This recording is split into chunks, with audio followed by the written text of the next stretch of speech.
A clash of two teams trying to put one more win in the win column. Who will prevail? It's the UNLV Hustlin Rebels versus the Bradley Braves. Welcome into the broadcast booth. Ben Howdishell, joined by myself, Whitaker Lummis. And now the Hustlin Rebs are coming off a split with Austin P, 4-game series, 2-2 to both sides, while the Bradley Braves are coming into this one 1-3. And for your setting this game, Earl E. Wilson Stadium in a brisk 51 degrees in this February night in the entertainment capital of the world. With all that being said, let's kick it over to Ben to hear his keys to victory for UNLV. Thanks, Whit. I mean, honestly, just to say, UNLV's got to limit the walks and limit the wild throws on the pickoff attempts. During this 4-game series, there were numerous bad throws on picking off runners that led to scoring opportunities for the Governors. And what are a couple key players for the Hustlin' Rebs tonight that need to have a big game for them to walk out of here with a win? Lane started game 1 of the season. He went 4 2/3, 2 innings, but he walked a couple batters, and that led to him being taken out of the game early. I think Nin Burns, he had a really good series. I'm expecting a lot from him this series. And to get to your starting lineups, first for UNLV, we have Jack Salmon, Marcos Rosales, Eden Garcia, Drew Barrigan, Nin Burns, Johnny Rodriguez, Cooper Sheff, Jaden Hurdle, and Jaden Sanchez. And getting on the start for the rubber for UNLV is their ace Carson Lane, 2025 All Mountain West first team star of this team, and gets the start tonight. And for the Braves, Ashton Horcham, Sarab Rezi, AJ Garcia, Anthony Martinez, Hayden Miller, Michael Quick, Jack Hulabowski, Peyton Nelson, Jackson Shoemaker, and William Sorgner getting the start for the Braves here at the campus of UNLV. Just about first pitch is upon us, and Ashton Horcham will be the first to face the UNLV ace. So Lane looking on. Comes set, pitch is delivered, and first strike of the day for Carson Lane. fastball down 94 miles an hour. Not looking to swing at that pitch. So Lane surveying his options. Pitch is set, and the pitch is swung and missed by Horcham. Another fastball Just over the top of that one. Looking out front of it right now. Yeah. Just So 0-2 early hole here for the Braves. Lane looking to strike out his first batter. Pitch comes. Ref say, or umpire, excuse me, says it's a bit outside, so we will go to 2-1. It's a good take. It's just close. So a good eye there for the Braves. Lane with another pitch. And another ball just to the left. And a good eye. It's a full count. He's worked it even. It's down 0-2. Now it's back. So 2-2 pitch for Carson Lane. Pitch comes in. And a contact. It's going to be a fair or foul ball. And nobody can get to it. So we will reset at 2-2. 0-0 here with the first action. Braves getting a little comfortable here in Las Vegas. Trying to come out with their second win of the season. But they'll have to go through Carson Lane. Pitch comes set. And a little up to the left. Worked it full. Took the fastball. It's down 0-2. And it's up 3-2. Not good for Lane. Not. Start off the game strong. Yeah, absolutely. Lane started down 0-2. Now he's back to 3-2. Pitch comes set. And a walk for first of the night for Carson Lane. Ashton Horcham, the kid from Bartonville, Illinois, down in the hole early and fights his way back. And the Braves have one on early. Not the way Carson Lane wanted to start the game. Had him out 0-2, but wasn't able to put him away. And he's walked him. So the next one up is Sorab Rezi from Chicago, Illinois, infielder, a junior. Played at Wabash Valley before this. Lane's gonna potential double play here. And Lane's first pitch is down and outside. So 5 straight balls for Carson Lane and the Rebels. Struggling to find his command here early, and not what you want to see from your ace. Lane taking the message. And a quick hitter. A swing and a big swing and a miss from the third baseman, Sorab Razadi. So Lane takes the direction from his catcher, trying to deliver another strike. And another high and outside pitch.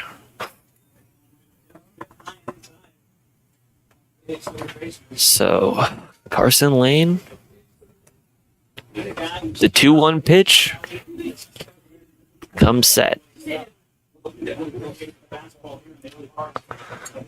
a pitch in the same spot. Carson Lane struggling here early. Another 3-1 count. Braves looking to get two men on early. In Lane's first start of the season, he went 4 2/3 inning. He only walked 2 batters. And Already right here, he's already in danger of walking the first 2 batters of the game. And the runner takes off, but they can't get him in time. So a stolen base. Doesn't really matter though, as Lane throws another ball there. So 2 straight walks. But hey, this is the guy you don't want to run on. Aiden Garcia coming in from FAU. This kid's absolute stud. 42 games with 39 combined starts between DH and catcher. He's one of them once. He's got a strong arm. Won't want to run. Lane's pitch comes on a bunt attempt. Goes off the tip of the bat and into the backdrop. You don't see the bunt often that much anymore in baseball, but this was something that the Austin Peay Governors were doing really well. well during the last series. Got a lot of runs off of that. Got a lot of opportunities because they were able to get the bunt down. So Lane's second pitch comes in, another bunt attempt, but pulls it back just in time. All knotted up here at 1-1. So AJ Garcia at the plate. Also from Chicago, Illinois. A lot of Chicago kids in here. Well, the university is in Illinois. Well, there you go. And a bunt goes down. Old Rodriguez in time. Ump says he's out. Good fielding play by Rodriguez. He looked at second, didn't have enough time there. It was good of him to not throw that ball and risk not getting me out at first. So a sacrifice bunt goes down and advances the Bradley runner to third base, and Braves are already in scoring position as the Rebels trying to get out of this inning. No, 1 out. And Lane's first pitch swung on and a miss. So an 0-1 count for the ace, Carson Lane. Lane already at 16 pitches so far this inning. This is not where he wants to be. Probably about half of what he wants to be. And foul contact going to the right of the stadium. Another strike goes down for Carson Lane. 0-2. 0-2. So 0-2 count, 1 out. Runners on second and third. Still 0-0 here in the top of the first. Lane's pitch comes, and that's going to be a whopper to but just between center and left field, and 2 runs come home for the Braves. And Bradley's up 2-0 early as Carson Lane struggling to find his command. He got jammed inside right there. Just put them simply where they weren't feeling. Hit them where they ain't. It's 2-0 early. So Rebels offense gonna have a little bit of work to do when they get their chance. But before that, Carson Lane is gonna have to face another batter, Hayden Miller, the second baseman, coming in trying to knock another guy home. Pitch comes in, and a strike goes down for Carson Lane.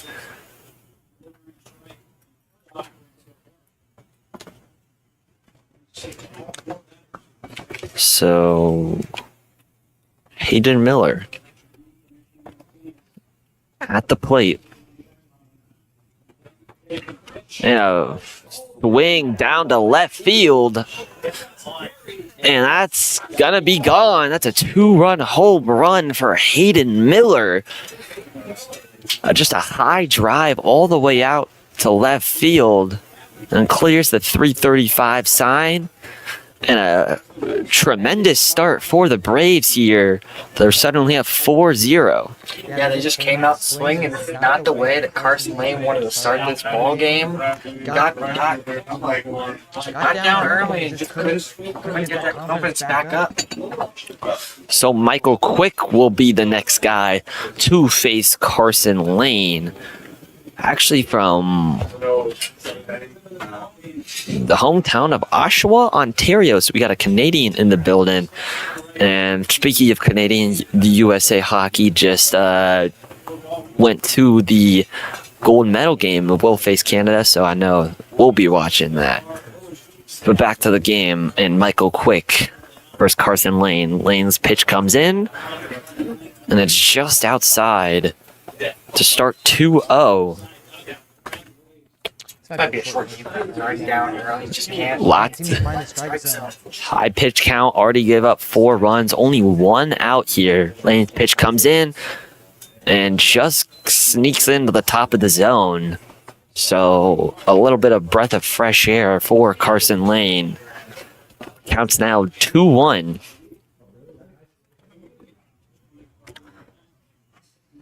And another strike drops in the bucket for Lane. So we saw early he was up 2-0. We thought he was going to get out of the side early and just gives up a walk, and now he's down 2-0 again. And did he break his... Okay. Just a foul to the right side. Looked like a little chip of his bat came off. Yeah. See that little chip fly off. So lots of hard contact in here. And Michael Quick's down 2-2. Lane's pitch comes in. And just to the left, it's a full count here for Lane and UNLV. Lane definitely wanted that one. That one was just close enough to where it could have been a strike, but the umpire just decided against it.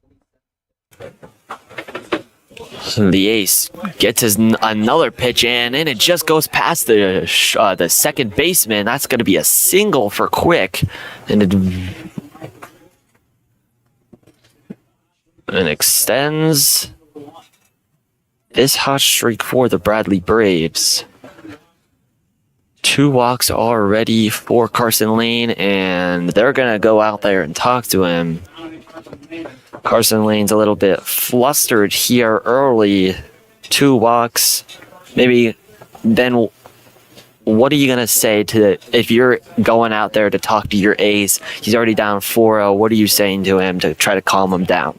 Basically, you're just giving him a break out there. You're not really saying anything to kind of get him to get his confidence back. You're just giving him a little bit of a break. Let him take a breather, and just so that he can kind of gain his just get a little bit of a break from pitching. So the break comes, gets a fist bump from everybody, first base, second base, first base. It's a little early to pull him. There's no one warming up in the bullpen, so you just kind of have to stick with him at this point. I mean, yeah, he's coming in, as I mentioned, first team All Mountain West last year. That's a high honor to receive, especially in a conference like the Mountain West for baseball. And so just gives him a break here. Full count comes, runner goes to second, and the ball is just poked out. He looked like he got him if he held on to that. And Garcia's pitch is just a little bit offline. It's a strong throw by Garcia, and Roseles just can't handle it. And it's coming right as it's coming to second base. So stolen back, good for Michael Quick. And lanes down 1-0. Pitch comes, and if there wasn't a protective netting there, Purdy, I feel like I would have grabbed out and caught that. Yeah, it's Coming right back close. Right here at the broadcast booth, they don't like any rebels, especially the ones that they're trying to beat them. Yeah. So 1-1 pitch, Lane's pitch comes in, and umpire says it's just a little bit high in the zone, so it's another ball for Carson Lane. 2-1 is the count. Lane comes in again, another pitch, another strike, and Garcia throws a man out at third. Michael Quick tried to steal 2 bags in one attempt at rounding the bases, successfully stole second because of the errant throw by Garcia, but Garcia gets his revenge and gets him out at third, so suddenly it's 2-2 with 2 outs. He got greedy there. I mean, Garcia had a good throw going to second. This one was even better, and Berrigan was able to handle this one, and it was just in plenty of time to get him. So a foul ball goes to the right of the UNLV dugout. So both sides will try to regain their composure, try to beat each other at their own game. Pitch comes in, it's just over the head. That was a scary one. Jack Holbanowski. That one just slipped out of Carson Lane's hand. There's no intent to hit anybody there. Especially early in this game, right? I mean, you're down 4-0. I mean, in the top of the first. Not the tone you're trying to set. So Lane's full count pitch goes into the dirt, and another one walked for the Rebels. Just bounced that one right into the home plate. Slipped out of his hand.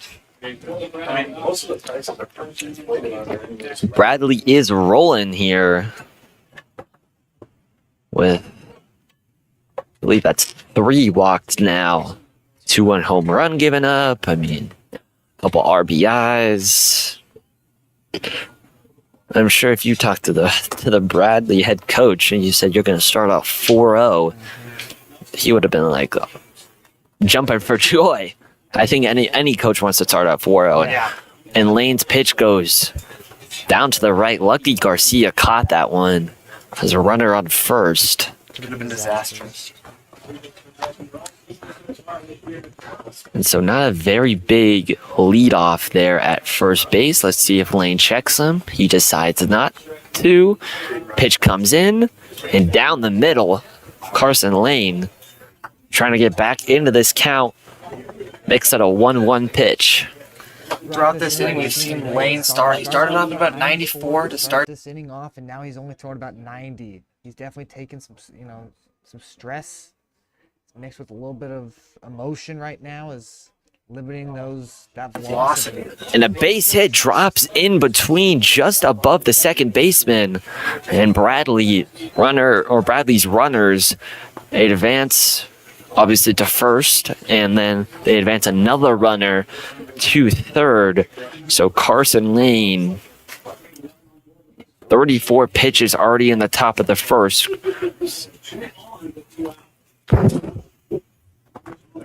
2 on, 2 out. I mean,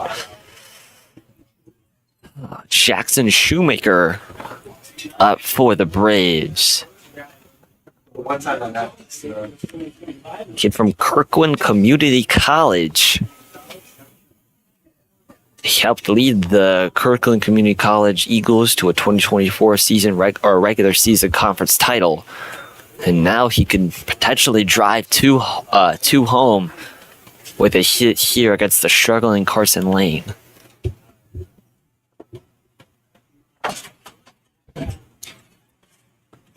At the top of the first, Lane with 2 outs. Pitch comes in, and another steal attempt by the Braves. Another steal attempt successful. To believe Aiden Garcia didn't maybe in the Shoemaker was maybe in the way a little. Yeah, you don't want to give up the danger. That's the danger of the double steal. You throw that ball to second base, and that runner on third that comes on home, and that's potentially a 5th run scored here in this inning. Yeah, absolutely. So decides to keep his composure and play for another play. And another strike gets in there for Carson Lane. So now 2-1 pitch. Top of the first. 4-0 Bradley. Shoemaker. A little foul ball goes up to the top of the right. And both sides will try to attack them again after this pitch.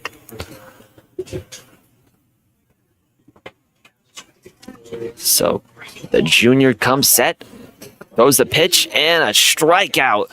First of the night for Carson Lane. Gets it in after a tough inning. 4-0 Rebels offense. Gonna try to come back and get their ace. Hey, we have your back. Hopefully they can score 5 here. But not after we go to break. So when we come back, Bradley versus UNLV on UNLV Student Broadcasting.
Yeah, I think I'll just hold this up.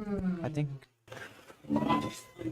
So UNLV has their chance to return some runs here against the right-hander William Swinger and a foul ball to the right.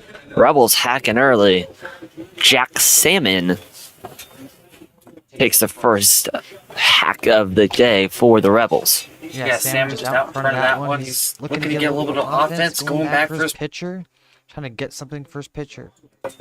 So up and to the top of the left, Salmon with a good eye there not to swing. 1-1 count for Salmon. Uncle is a 14-year MLB veteran, so definitely has the vision.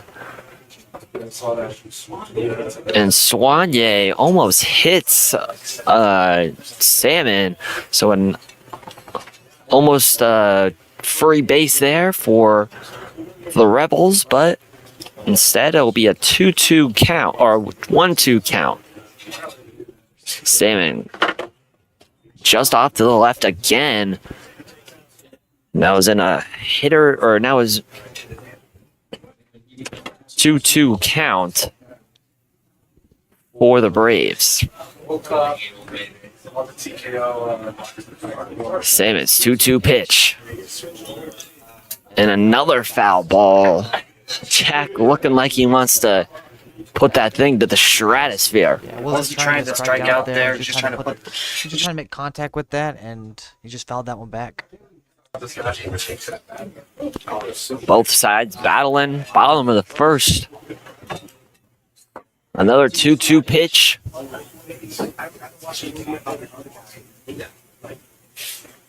Is on the way. Pitch comes in. A ball there.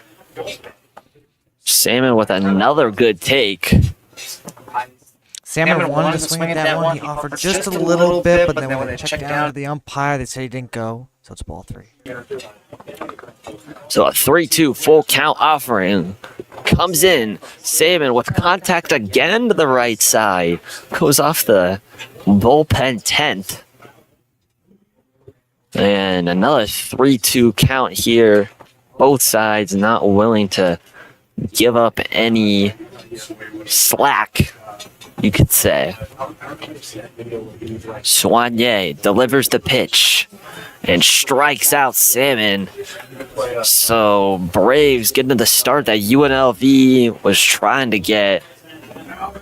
And now Marcos Rosales comes in, Number 6, trying to,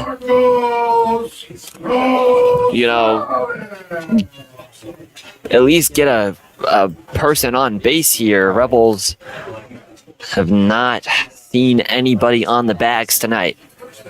Soigné comes in, and the first base umpire says he did not go.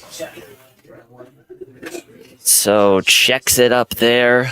With Bradley scoring 4 runs in the first inning, UNLV is antsy. They're trying to get something going as well. They're not trying to play from too far behind if Lane goes out there again and continues to struggle. So Rosales in there for the Rebels. Soigné delivers another pitch, and it's just to the right. So from Cal State Fullerton, Rosales has played 53 games while starting 46 of them during the 2025 season. Definitely a highly skilled player, and that is going to be just fouled over to the right, or over to the left side, excuse me.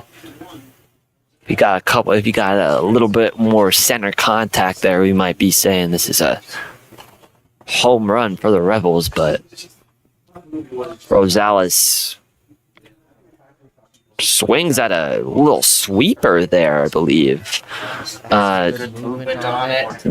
Yeah. He didn't want to swing at it, but his wrist gave up. Yeah, I mean, down there in the dirt, that's a nasty pitch. Looks like it was going middle.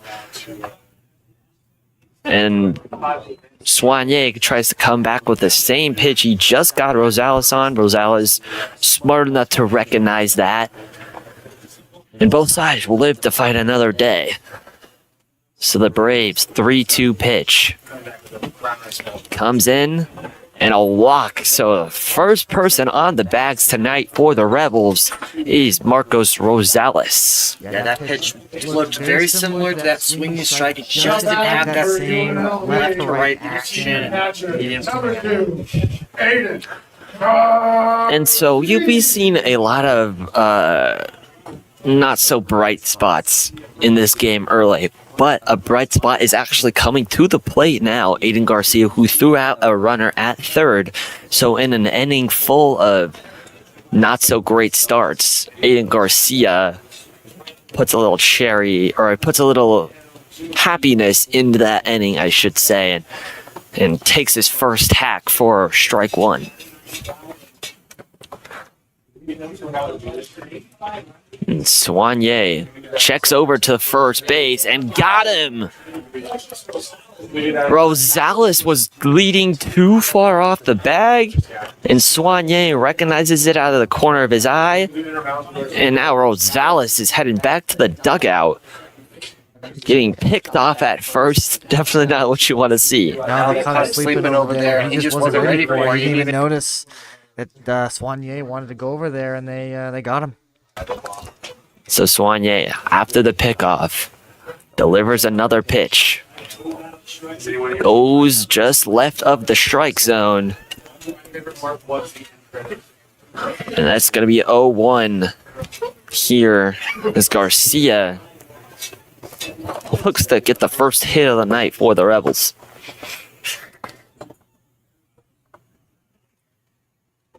Braves on the way and can't get it to go. Just outside of the strike zone for a 2-1 count. 4-0 here in the bottom of the first. Braves have led it early. Aiden Garcia trying to change that. Takes a big hack for a second strike of the game. Yeah, hopefully out in front of that one a little bit better. A little bit of movement on that one. Was able to get to that one. So Soigné's pitch comes in. Aiden Garcia has to kind of move his body around the fastball there. Almost gets hit by the pitch, but takes it for ball 3. Garcia's crowding the plate a little bit, and Soigné is just trying to back him up. Not trying to hit him, just trying to back him up. Yeah, control the plate. So Soigné's full count pitch inbound and gets Garcia looking on strike 3. That one also looked like it was going to hit Garcia, and it just turns at the last second. Garcia can't get his hands around fast enough. And Braves, after a 4-0 half first inning, go into the bottom of the first dominant with only one walked batter who got picked off at first. And so Rebels and Carson Lane will try to bounce back as they're down early.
So thanks for sticking with us here at Earl E. Wilson Stadium as the Bradley Braves are out to an early 4-0 lead here at UNLV.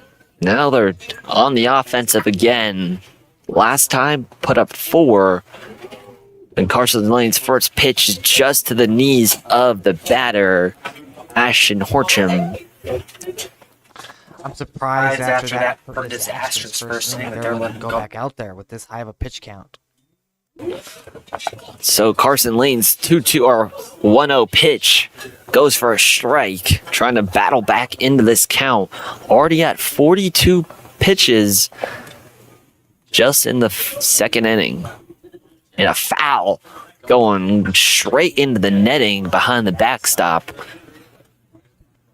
He's attacking the hitters, coming through 2 straight fastballs. Looking to make some quick outs right here. So Braves back at the top of the lineup. Everybody's batted through, and another foul ball goes over the stadium just behind us. So Horcham down 1-2 early. Carson Lane looking to punch him out. Lane's pitch comes set on the way and just outside. 2-2.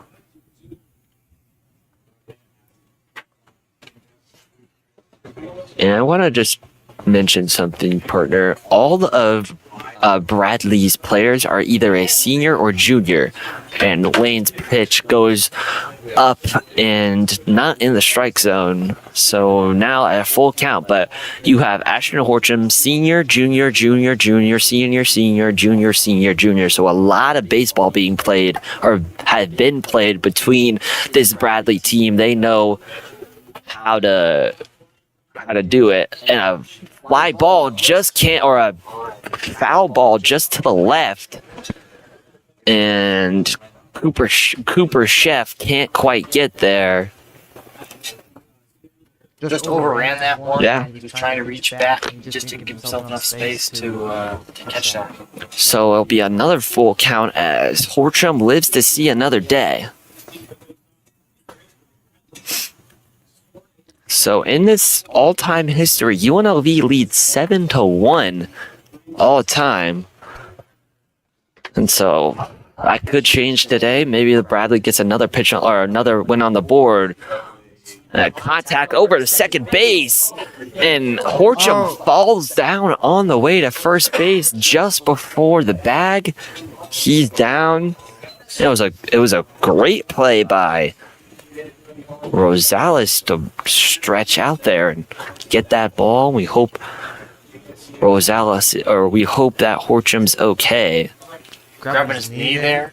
Maybe tore something. We're not sure. Ooh, never good with the knee. No. It's always the knee. Able to get up. He is able to get up with a.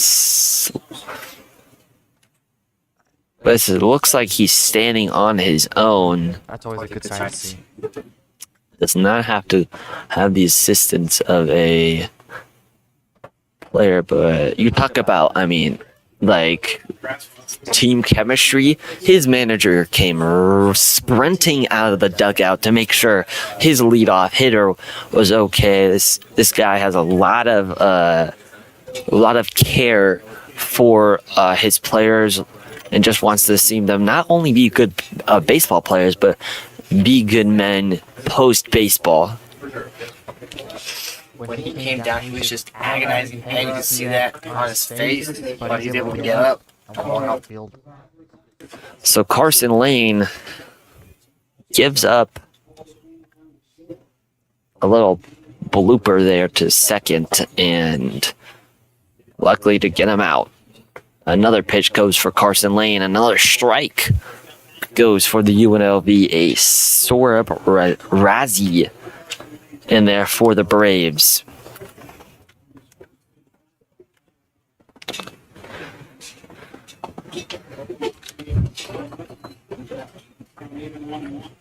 So a 1-1 count for Carson Lane. Sorab Razi from Chicago, Illinois, Wabash Valley Junior College. Another pitch goes in. Carson Lane can't hit the zone again, so a 1-2 pitch or 2-1 count for the Rebels.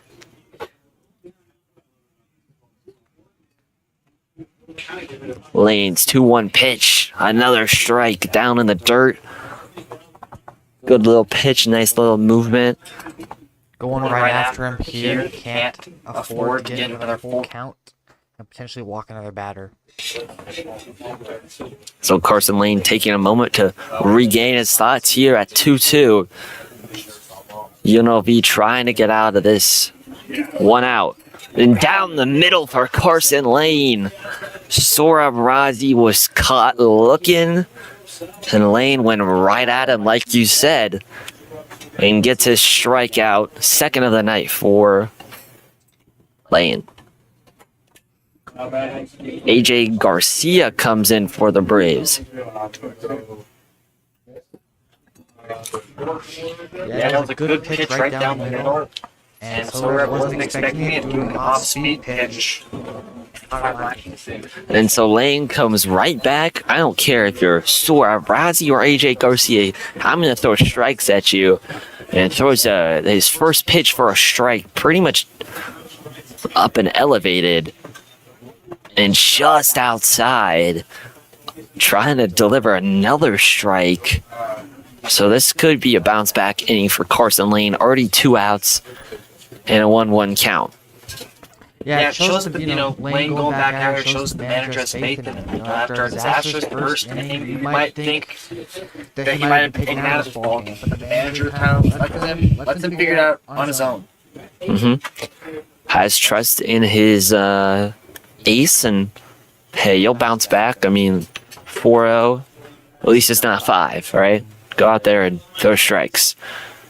And so 2 balls consecutive for Carson Lane. That one's in the dirt and goes to the side of the UNLV dugout. And so suddenly it's when it was, 1-1? Now it's 3-1. Carson Lane try not to walk another batter. Comes set. Pitch comes in and a strike for Carson Lane. Painted that top corner. And a good pitch. That one was a little outside, but the umpire gave it to him, and it's now a full count. So a full count offering for Carson Lane. Comes in and strikes him out. Caught looking again, so Carson Lane bounces back. 2 strikeouts in this one. And a good play there from UNLV. Good half inning for them to bounce back. Offense not really getting the wheels turning. And so good defensive stand there for the Rebels. Now they got to follow it up with a good offensive stand. So we will be back right after this.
Welcome back to the action.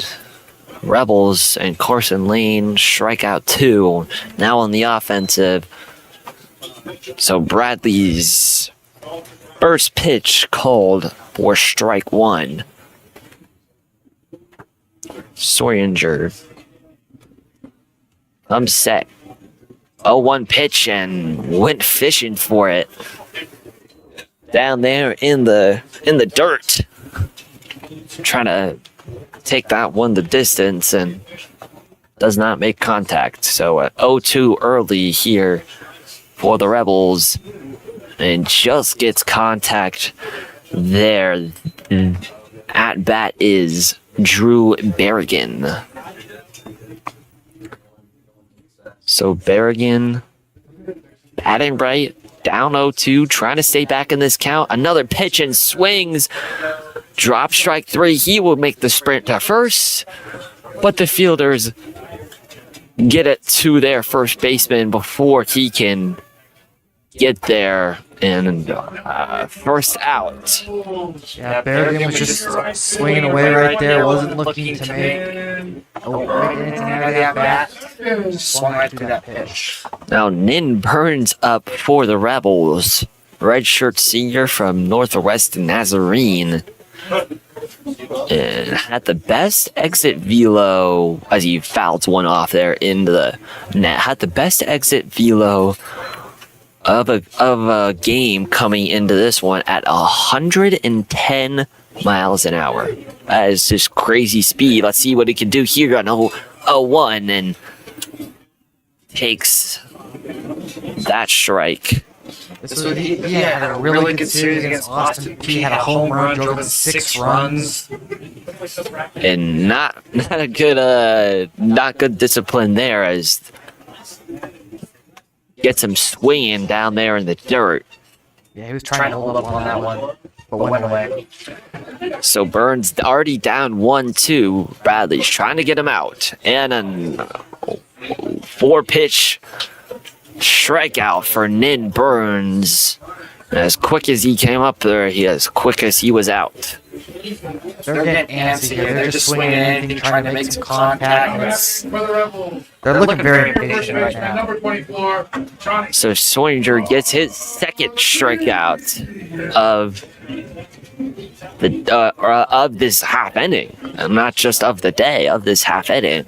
Now Johnny Rodriguez will have his chance to try to get something going with 2 outs. Shoringer's pitch just outside, and that's going to be called for ball 1.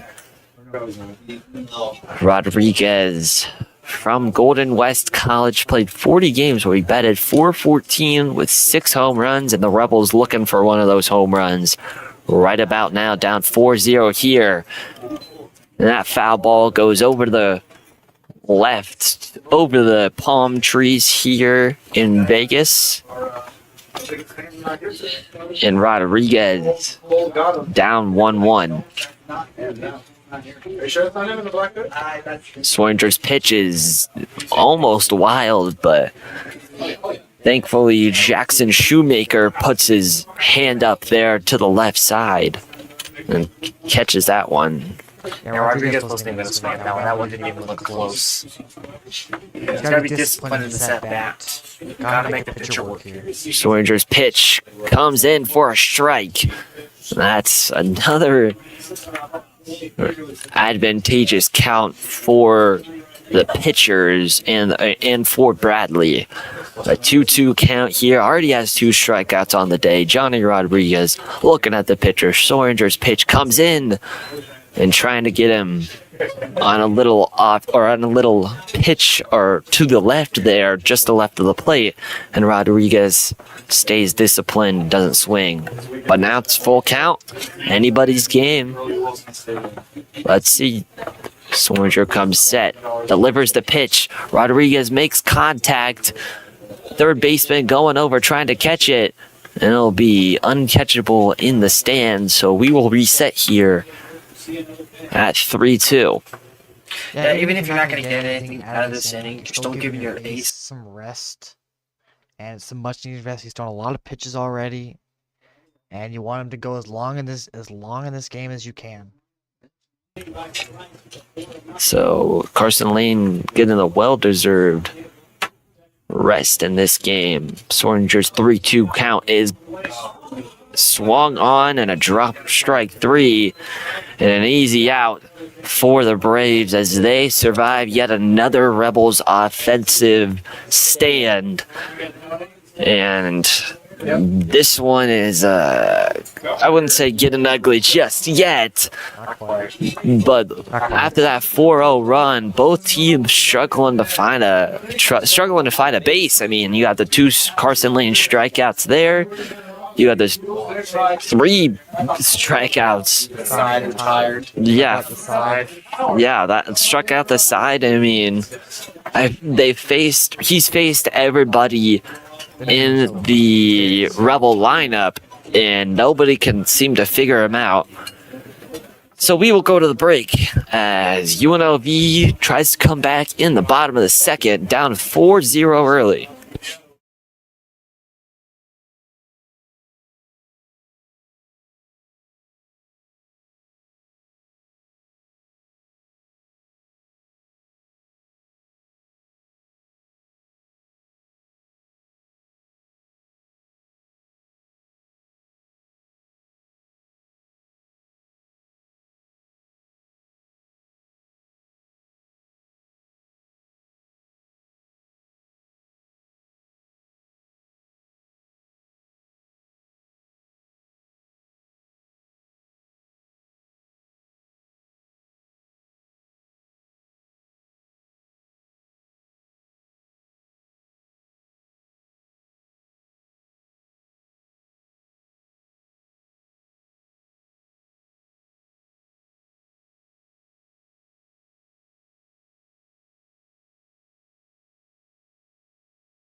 Welcome back to a brisk night here in Las Vegas. February days, a clear night for some baseball. Not so clear in the skies as Carson Lane's been giving up some hits. Down 4-0 early, already at 61 pitch count in just the top of the third. It's not where he wants to be right now. He wants to be about half this right now. He Yeah. had a rough first inning, and the fact that he still won this ball game is a good thing. So Lane's pitch goes for a ball, and his other pitch, or goes for a strike, excuse me, and that pitch will go for a ball. So it's a 1-1 count early here. Anthony Martinez at the plate for the Braves. He will look on as Lane's pitch goes to the bottom of the batter box. And another ball goes in there for Carson Lane.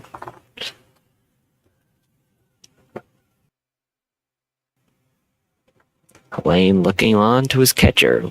Receiving the instructions, throws another pitch and just outside, so a 3-1 count, or 2-1 count, excuse me, here for the Rebels.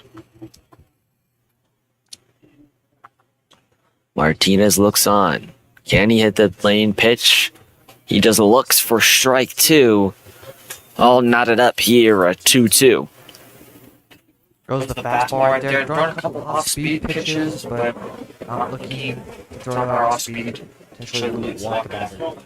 Lane's 2-2 pitch comes in and strikes him out. And Martinez doesn't like it. Maybe he's mad with himself that he didn't look at that one. But that's another K for Carson Lane. I believe most of them have been looking. And so Hayden Miller will try to combat what Carson Lane has going in the third inning. Lane's 0-0 pitch down the middle for strike 1. So down the middle, Carson Lane feeling himself right now. 4 Ks already. Can he get a 5th? That one's going to go in the dirt. So a 1-1 count. Hayden Miller. He simply does not have his best control tonight. So he's bouncing the pitches, and it's just not looking good for him. So Lane's pitch is on the way, delivered, contact up in the air, and out of play, just goes off the top of the dugout behind that protective netting. And I know they would have dove for that one if that netting wasn't there. So 1-2 count here for Carson Lane. 1 out here in Vegas. Lane surveying what the hitter's doing.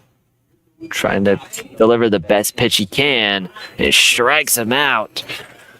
So Anthony Martinez and Hayden Miller go down thanks to the ace Carson Lane delivering his best stuff early in this one. Yeah. Miller got the best of him the last time with the home run, but this time Lane's able to get the best of him. And they're even 1-1. Yeah, there you go. And a bunt attempt goes down. Lane sprinting for the ball and can't quite field it.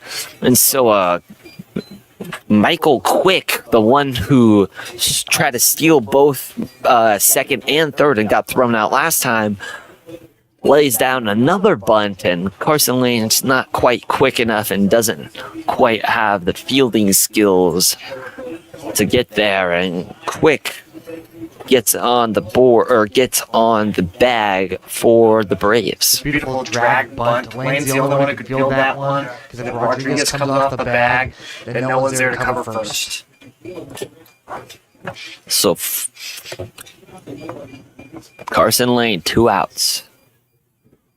With one person on here, delivers in the lane, in the ground, and Rodriguez is gonna have to go back to the bag, or Michael Quick, excuse me, gonna have to go back to the bag, and he's safe just by a hair. That wild pitch by Carson Lane almost let Quick steal that one, and his last name is no secret. This man is fast, and he will try to steal. Lane picks over, and Quick gets back to the bag before Carson can get him. So a 1-0 count here. 2 outs, the top of the third. Yeah, two Pick-up attempts so far. Quick is definitely dancing over there at first, and they seem to go on this pitch. A large lead there. And another ball. Another strike there for Carson Lane. Gets in there. So a 1-1 count. 2 outs. Quicks has a large lead on first. Lane taking his time, picking over. And not in time, says the umpire. Already at 71 pitches. In the top of the third, only threw 4 innings last time. It's looking to be the same story here. Lane's pitch delivered and a base hit down the left field line. Quick's gonna come home. A double is gonna be good for Jack Kolbanowski. Wasn't sure if it was a design hit and run, but Quick was running on that pitch. He got a good lead, and he's able to score from first on that one. So an RBI double in for the Radley Braves. First score since the top of the first inning for either team. And Carson Lane thought he put this performance behind him. Kind of got out of the first inning, kind of recomposed himself. It was throwing strikes, but gives up an RBI double early here, and you got to think that the sub might be coming soon. Nobody warming up in the bullpen, though. Lane's pitch comes in for a wild one on the ground. Garcia has the wherewithal to stop that one before it goes and before Kolbanowski can go to third. So a 1-0 pitch. Picks away. And oh, that was close. I believe that was Rosales who was on the tag there. He put his hands on his head thinking that he was out, and it looked like it from here. Yeah, It looked like he was out, but a a little too close to challenge. You don't want to lose that this early in the game. So Lane trying to come back with the strike. Just at 1-0. Pitch comes in. And a 2-0 count. Here for Carson Lane. Holbanowski with a giant lead at second. Caused Carson Lane to pick over once. Will he do it again? Shortens his lead this time. Lane's pitch comes in and it's high. Caught by Garcia. He had to put his hand all the way up vertical in the air like he's touching the lights. Yeah, I think Lane's too worried about the runner on second base. He simply needs to focus on the batter hand. Lane's pitch comes in, and that's a strike there.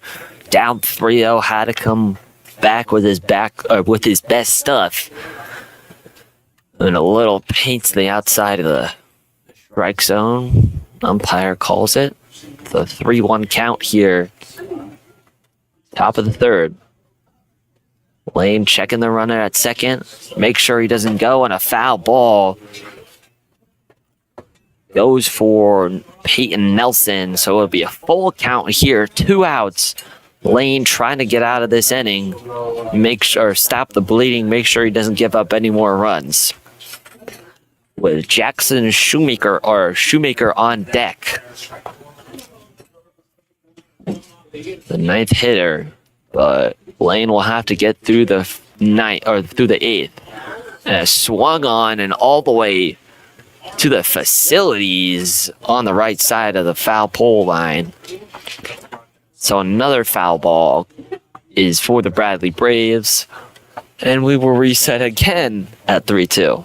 Just a little late there. Just trying to make some contact, not trying to strike out. Lane's 3-2 delivery is struck out.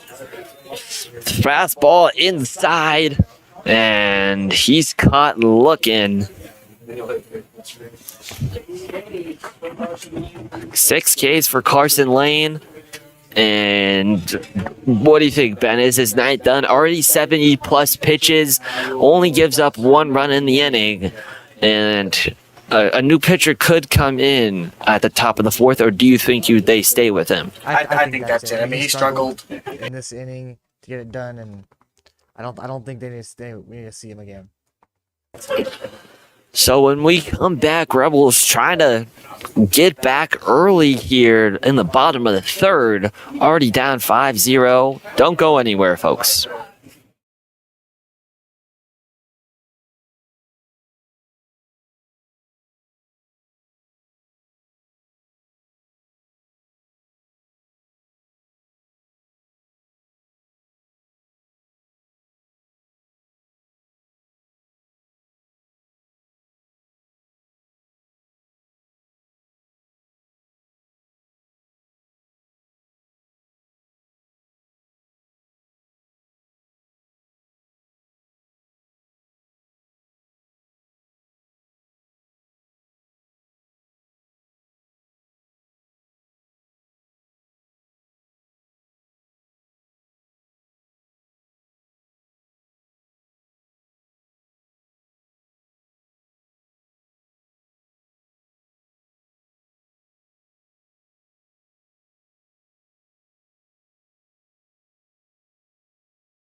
So Swanye comes up to, or Swanye is going to try to go against Cooper Chef here. Starting the bottom of the third for the Rebels. Now here's a guy, I mean, who's a real bright spot for his team from Las Vegas, Nevada last year. 3 Freshman of the Weeks, Mountain West Freshman of the Weeks. Pitch comes in, is just below the elbows of Chef. So that will go in for his first ball. But as I was saying, Dad was a pro, 6 years in AAA, majoring in pre-business. And his second pitch is also taken for a ball, taken for a strike, excuse me. Swanye, quick delivery. And another ball drops in for Swanye, a 2-1 count. 81 miles an hour, try to get him on the changeup. Swanye's pitch in there, just to the right. Trying to get him with the off speed again. And his delivery is just off. So a 3-1 count. Cooper Chef makes contact. That ball's to the right side and up and out. Foul ball. So Chef at a full count. Swanye's delivery is in. And Chef trying to make contact, just misses. 91 miles an hour, blazes past Chef for the Braves. First out of the inning. He's definitely mad at himself there. He didn't want to swing at that one, but he went anyway and couldn't hold back. Not what you want to see from a guy like that. So Jaden Hurdle comes in for the Rebels at the 8th spot. Swanye's pitch again just below the elbows of the batter. That's the first pitch that Chef saw. So almost through the batting, or almost through the bottom of the lineup here. Second pitch inside, and a foul ball screamer goes off the goes off the back of the backdrop, and a strike there for Swanye. Very similar to the last pitch that Cooper Chef saw, very high, and Hurdle was able to just make contact on this one. And a heater 91 down the middle. And Hurdle can't make contact. He's down 1-2. Braves have 1 out.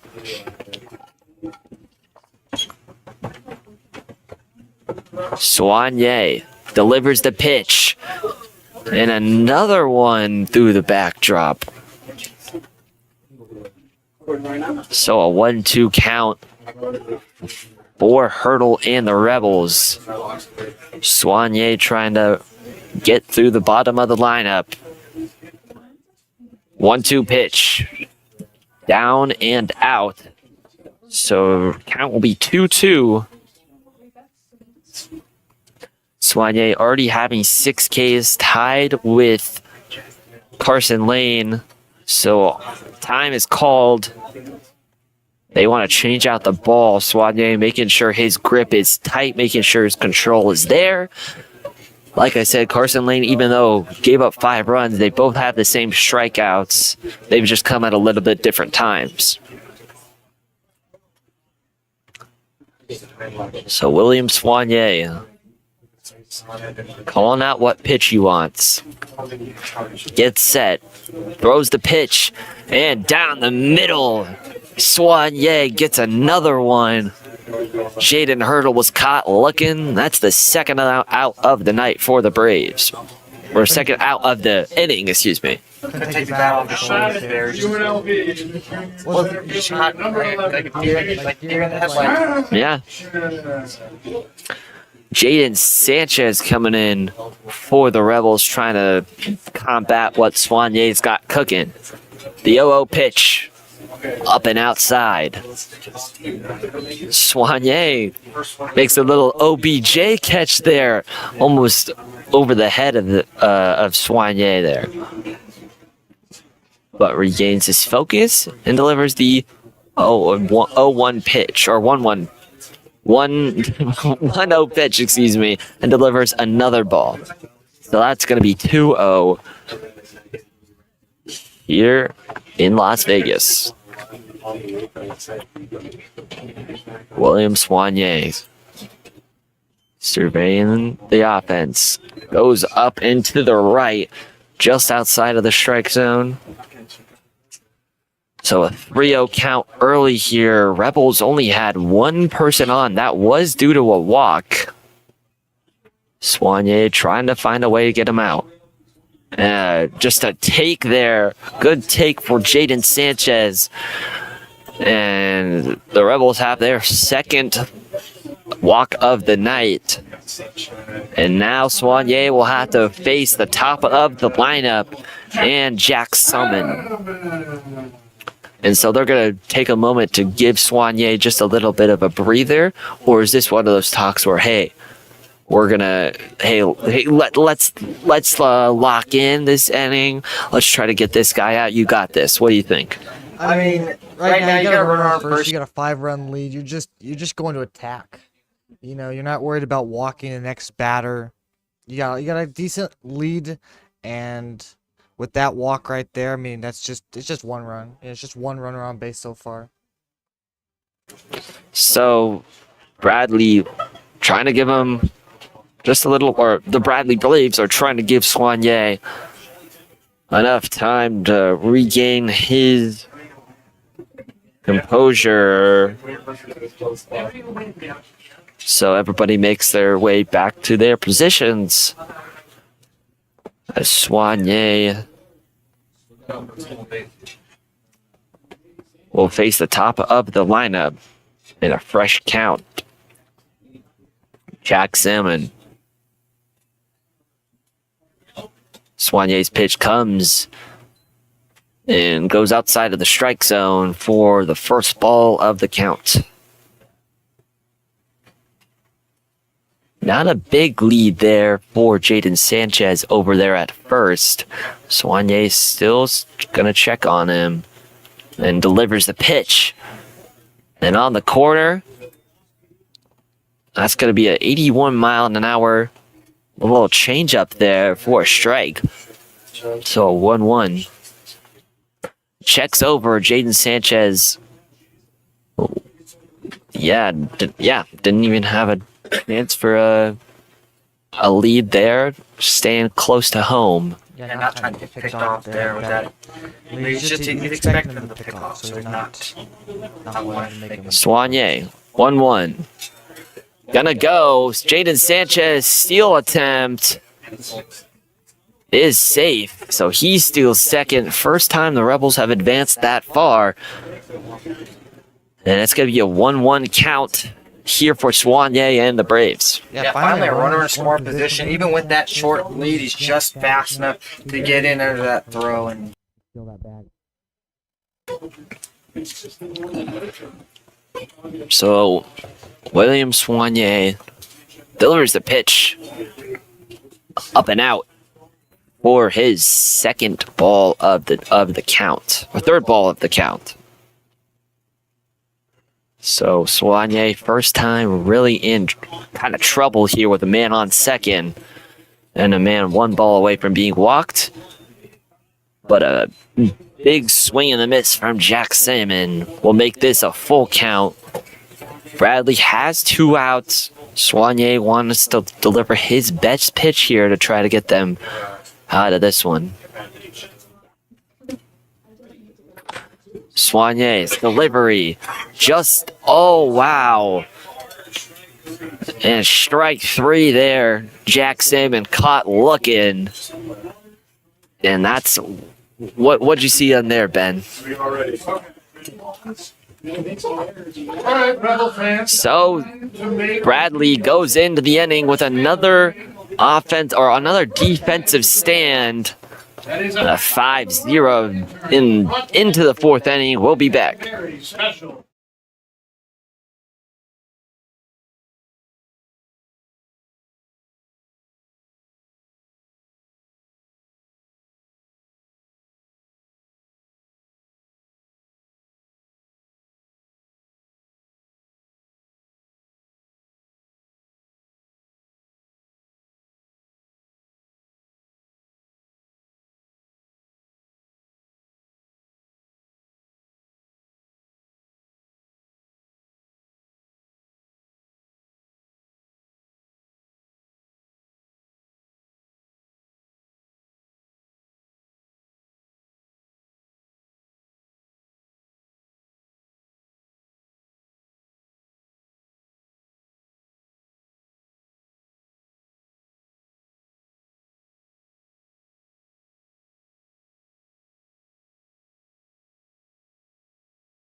Welcome back to Earl E. Wilson Stadium. So Carson Lane's night is done, and the 6'6" senior from Chapin, South Carolina, gets the relief duty. And this kid, pitched at Citadel, appeared in 19 games, starting 3 on the mound, posted a 4 ERA in 50 innings pitched, and finished the season with a 3-5 pitching record. Comes in relief for Carson Lane, excuse me. And so he will try to get the side out. This Bradley offense has been potent against this Rebels against this Rebels defense. Yeah, Bland collected 2 saves last year. It's a little early for him to be in the game, but I guess he's their man. His number got called, and he's coming in. Whoa, good little slider there. 82 miles an hour. Goes for Yates Bland. And it's a 0-2 count here early. Bland started off on the right foot. Bland's 0-2 pitch. A swing and a miss. So Bland starts out with the first 3 pitches as strikes. And a good start for Bland and a good start for the Rebels. As maybe Yates Bland has the kryptonite to what this Bradley offense is putting out there. Yeah, Schumacher swung right through that one, felt it a little bit back to the glove, and Garcia's able to catch that ball. And that's it. Bland, facing the start of the lineup, puts another strike in there. 89 miles an hour. Down the middle. Yates Bland. Yates looking on. 0-1 pitch. Gets it in. Another strike. 5 straight strikes here for Yates.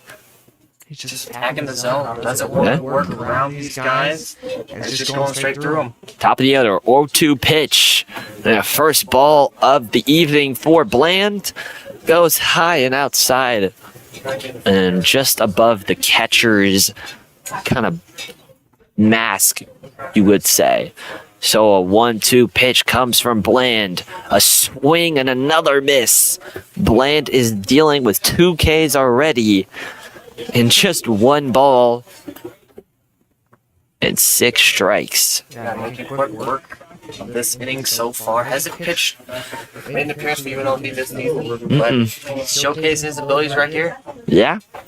Every opportunity is an opportunity to prove yourself, to prove why you belong and why you should be in the conversation for first team.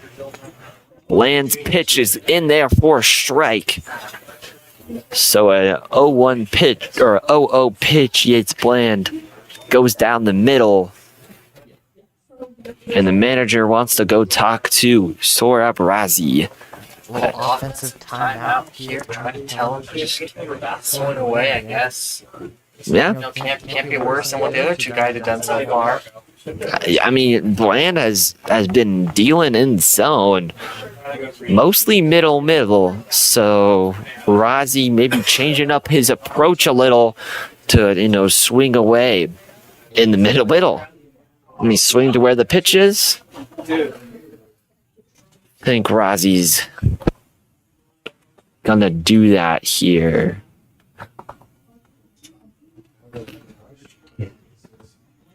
Four-year varsity letter winner at the University of Chicago Laboratory Schools and High School. So a highly touted recruit coming out of high school, trying to survive this one. Bland's pitch into contact into second base. Can he beat it? Yes, he can. So Yates Bland comes out with 2 strikeouts and a ground out.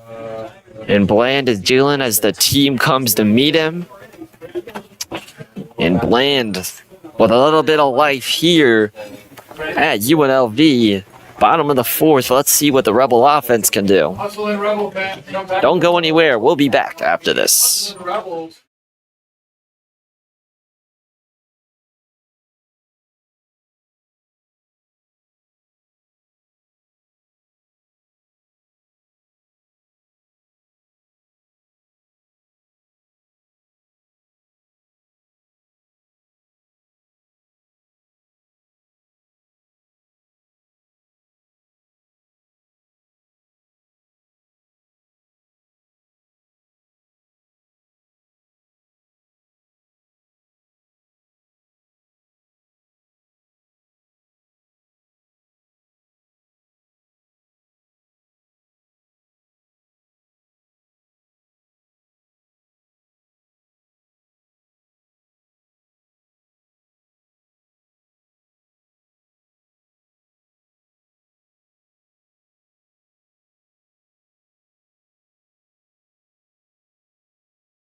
Back where the action is here at Early Wilson Stadium. UNLV versus Bradley. Bradley out to an early lead here in the 4th, getting no hit.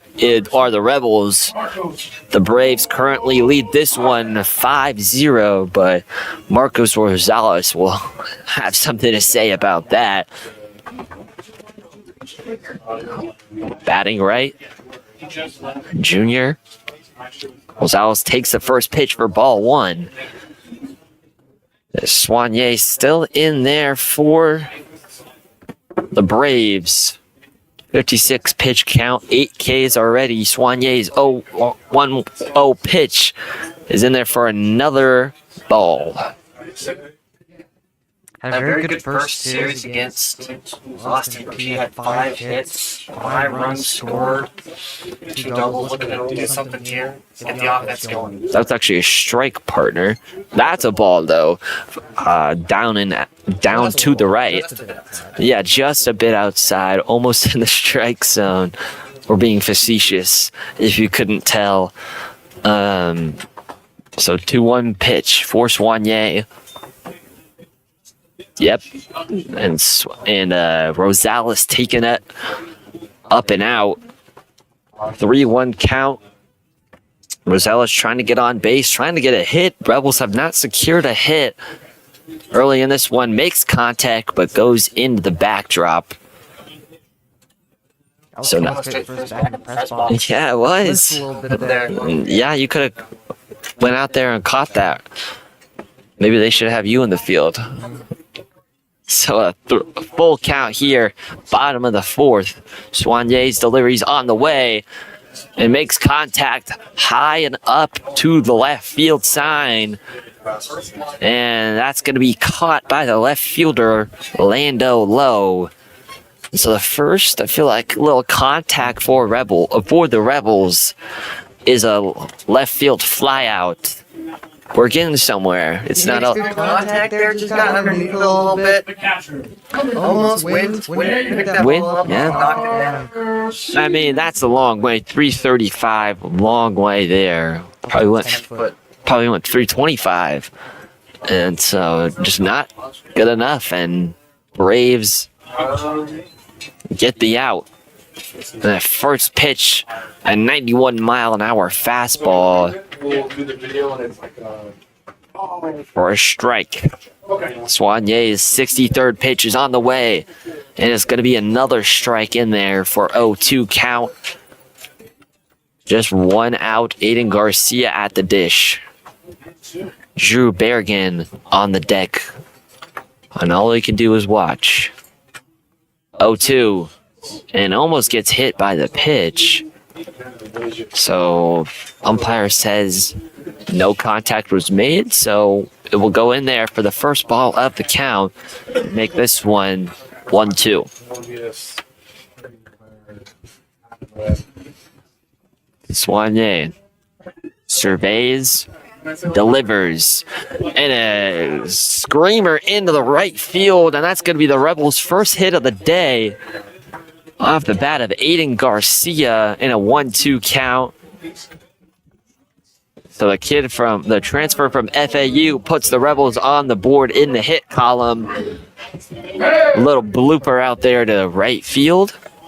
Now Drew Bergen will come up to face Soigner. That's a good piece of hitting there. Drops right in front of quick. And that's our first of the ball game. Get something to get the offense. Just something to get the offense started. So you got a really dangerous trio here, and that pitch goes wild, and Garcia is able to go from first to second. But as I was saying before, I was rudely interrupted by the wild pitch. You got a little three-headed monster here with Aiden Garcia, Drew Bergen, and Nin Burns. A tough three to face, especially when you're 66 pitches into the game.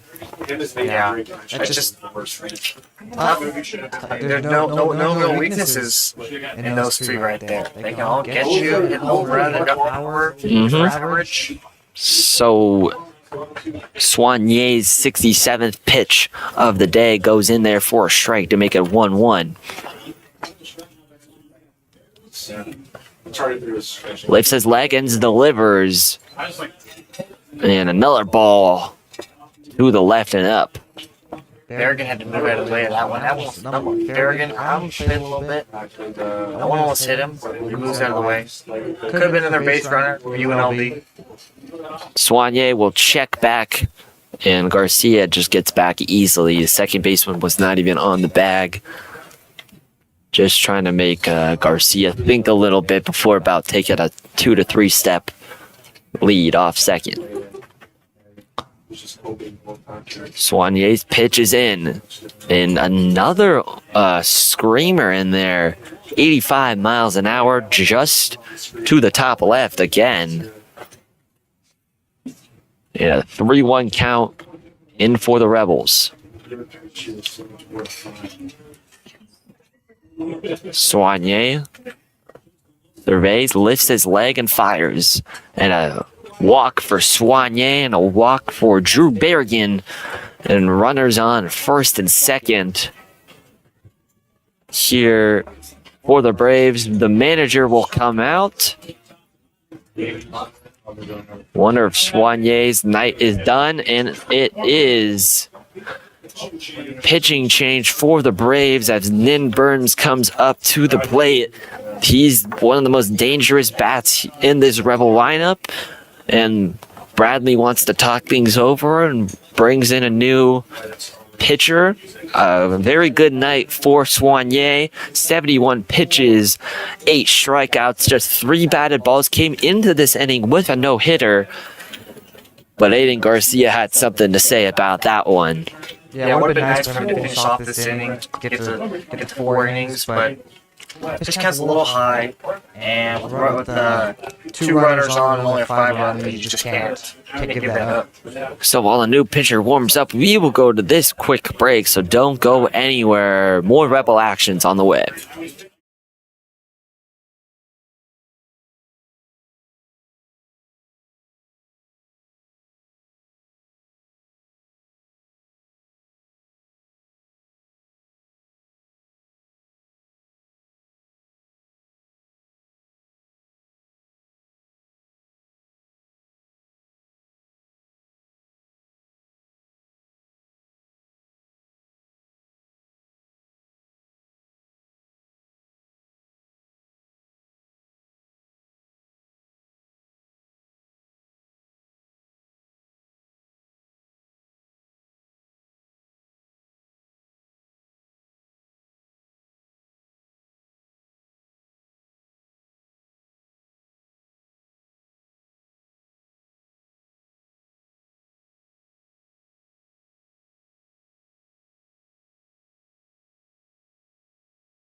So welcome back to the campus of UNLV. Rebels down early here. Down 5-0, but that could all change with one swing of Nin Burns' bat. Aiden Garcia's on second, and Drew Berrigan has the bag at first. So 2 on, 1 at bat. This kid's got power, 1 out, and a first pitch hack from Nin Burns. Just misses contact. That would have been screaming. A screaming base hit. So a new pitcher on for the Braves is Davis Webb. His pitch is in. His pitch is down to the right.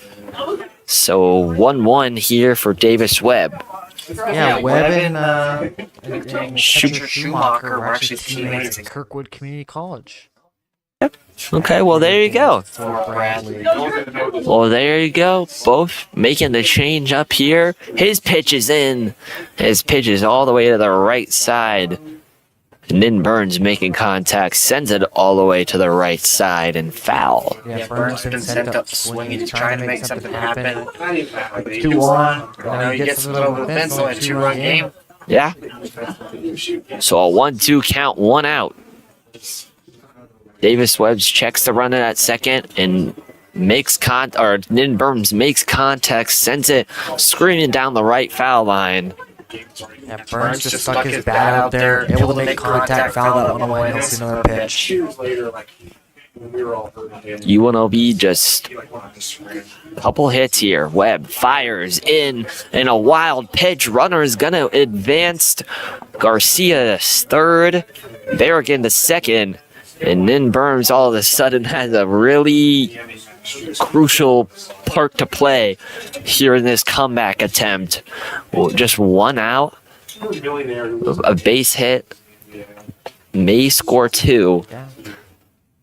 If you're Burns, you're just looking to make contact, get something, hit it deep enough to drive at least 1 run. You're not worried about hitting a home run right now. Just try A to get 1 run. 2-2 delivery for Webb. Burns strikes out looking. That's not what you want if you're UNLV right there. Now it's 2 outs. One of your best hitters strikes out looking. And now it's Johnny Rodriguez in there. A 94-mile-an-hour fastball just stuns Nin Burns. So 1 on second, 1 on third, 2 on, and 1 and 2 out.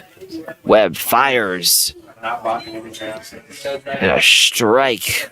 A powerful strike there at 94 miles an hour. Johnny Rodriguez also not caught looking, but caught swinging. Maybe Nin Burns said, hey, you need a hack. He's throwing heat. He's throwing heat. Webb fires in. Another strike goes, paints the top left of the zone. So all of a sudden, when we were thinking 1-1 with Nin Burns 1 out, now you're at 2 outs and 0-2. Johnny Rodriguez has to fight to get back in this one. Gotta figure out a way to get the bat off the shoulder. Can't go down looking with runners on base. And he goes down looking. Little announcer's jinx for you there. Johnny Rodriguez just gets stunned, and Davis Webb comes in for relief of Swanye and cleans things up nicely. So the Braves get it done on the defensive end. Now it's their turn to put bat to ball. But when we come back, UNLV and trying to get the Braves out on the side, try to stay alive long enough for this comeback attempt to happen. We will be back.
Here in Las Vegas, Nevada, UNLV baseball taking on the Bradley Braves.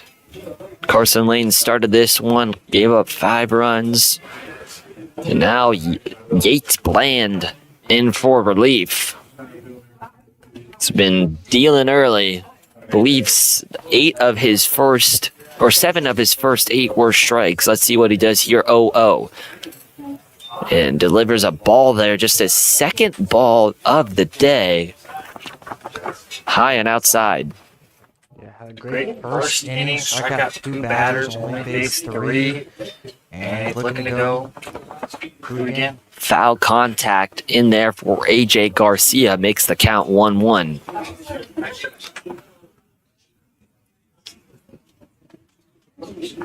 So Yates Bland surveys, fires, and just outside for a ball 2.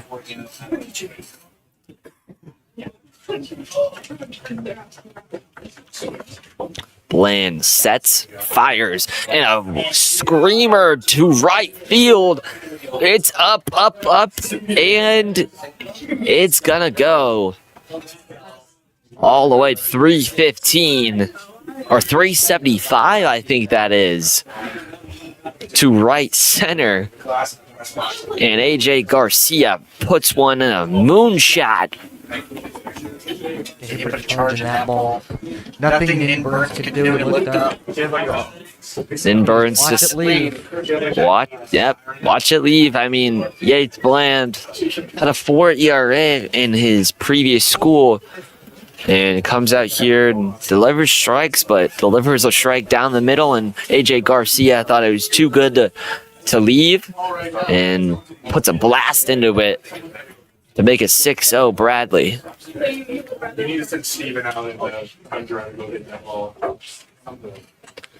Bland delivers a strike for an 0-1 after the home run.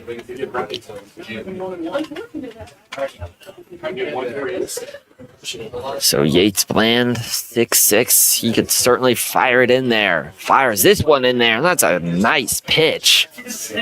A little movement on that one makes this one 0-2.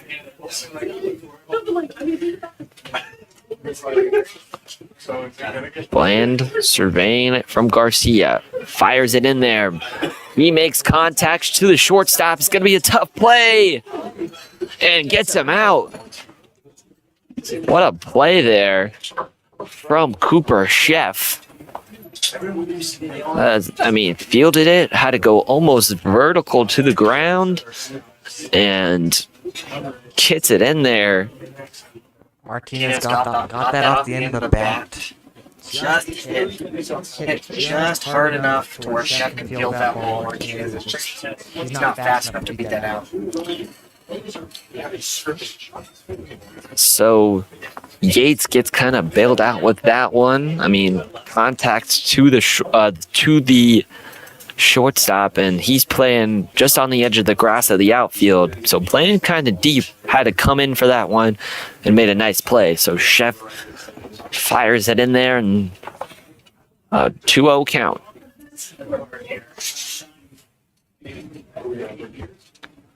Yates surveys and fires a deep drive to left field.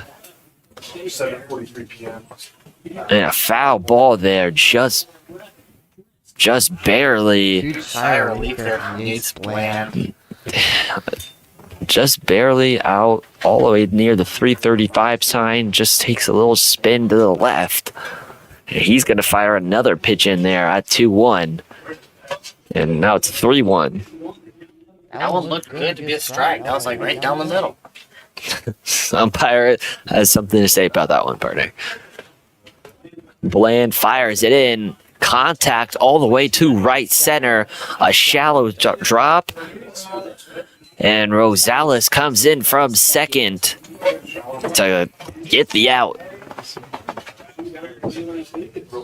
So 2 fielded balls and 2 outs here for Bland. No strikeouts, although had struck out 2 of the 3 batters he saw last inning.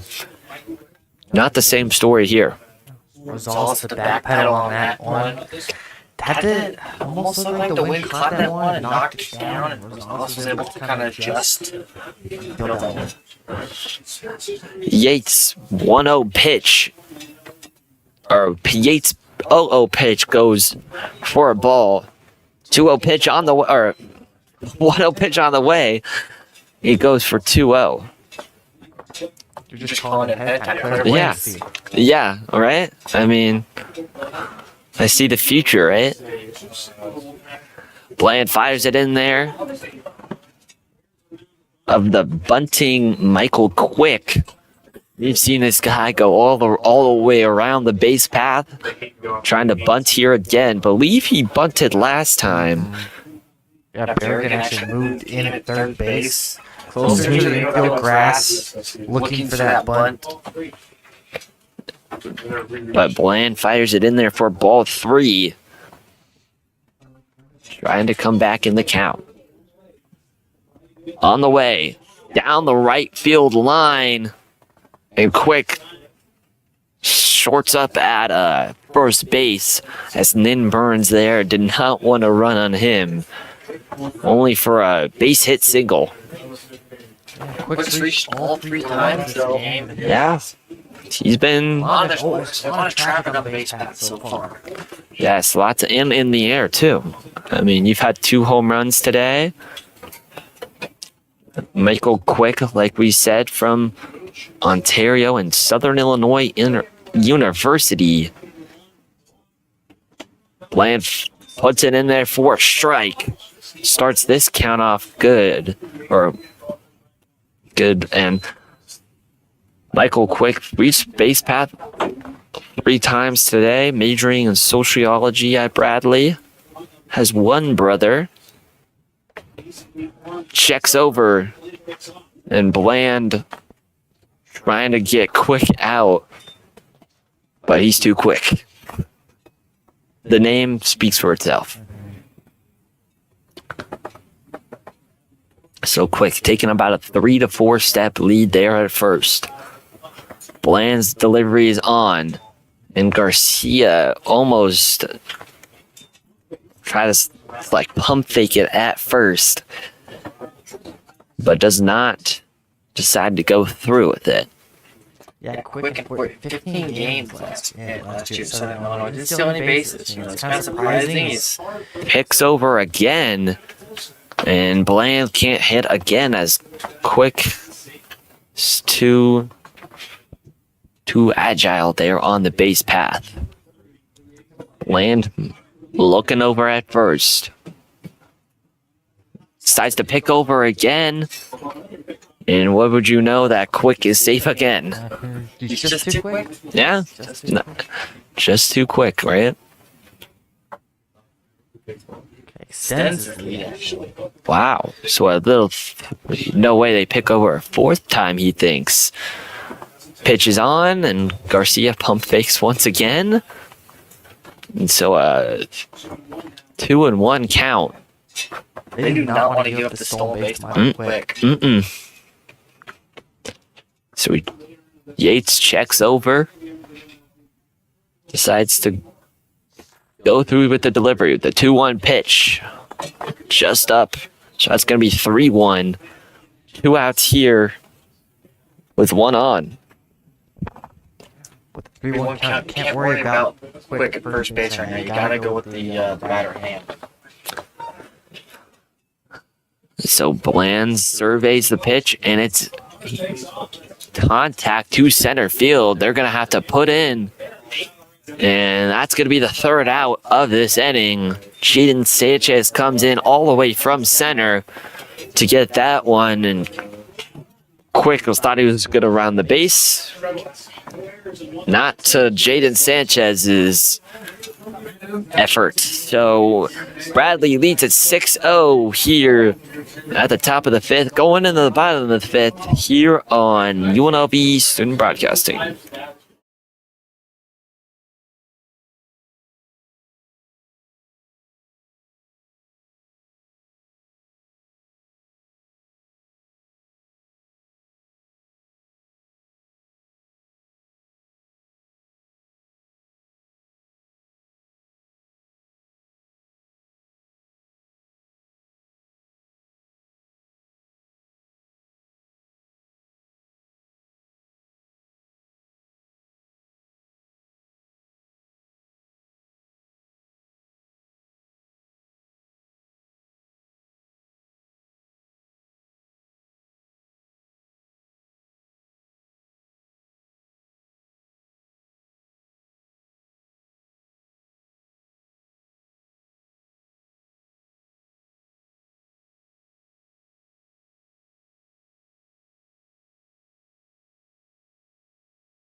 So Cooper Chef's turn to take on Davis Webb.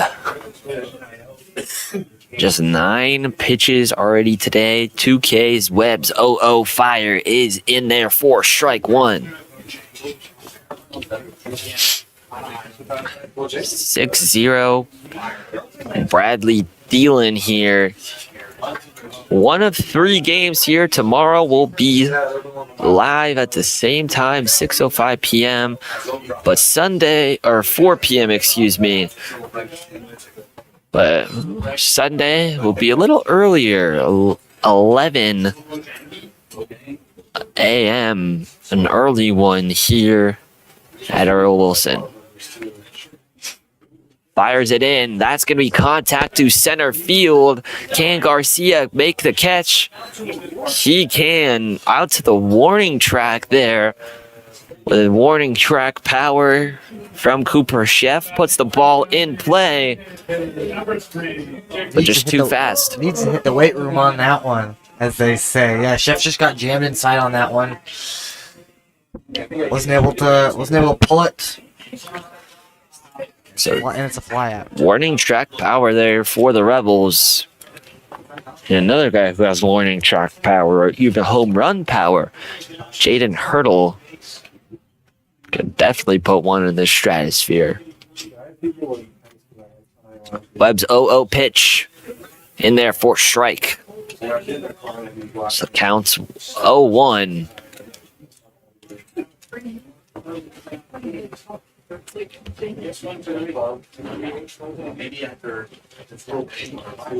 Very small sample size for him last season. Only appeared in 11 games. Takes a big hack there for strike 2. What were you saying, partner?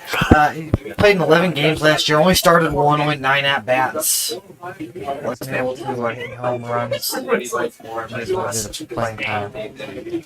Well, Jaden Hurdle trying to put one in there tonight for the Rebels' first of the game. Can't go scoreless here against Bradley, especially in the first game. You want to start off well. You want to start off on a bang. Well, the way you ended off last series scoring 12 runs, you'd expect your offense to get going early. Yeah, I mean, but not the same team, not the same story. And you just don't expect Carson Lane to give up 5 runs. I mean, your ace is supposed to be your guy. Just had an off night tonight. Offense got to pick up the slack. And strikes out. Jaden Hurdle. Davis Webb gets his 3rd strikeout of the night for a low in the right, little 94-mile-an-hour fastball. Yeah, another strikeout looking for UNLV. Their 11th of the ball game thus far. And all you can do is just roll your eyes at that one. 11 strikeouts here early in this game. Just the bottom of the 5th inning. Still about 3 more to go. And that's going to be another strike in there for Davis Webb.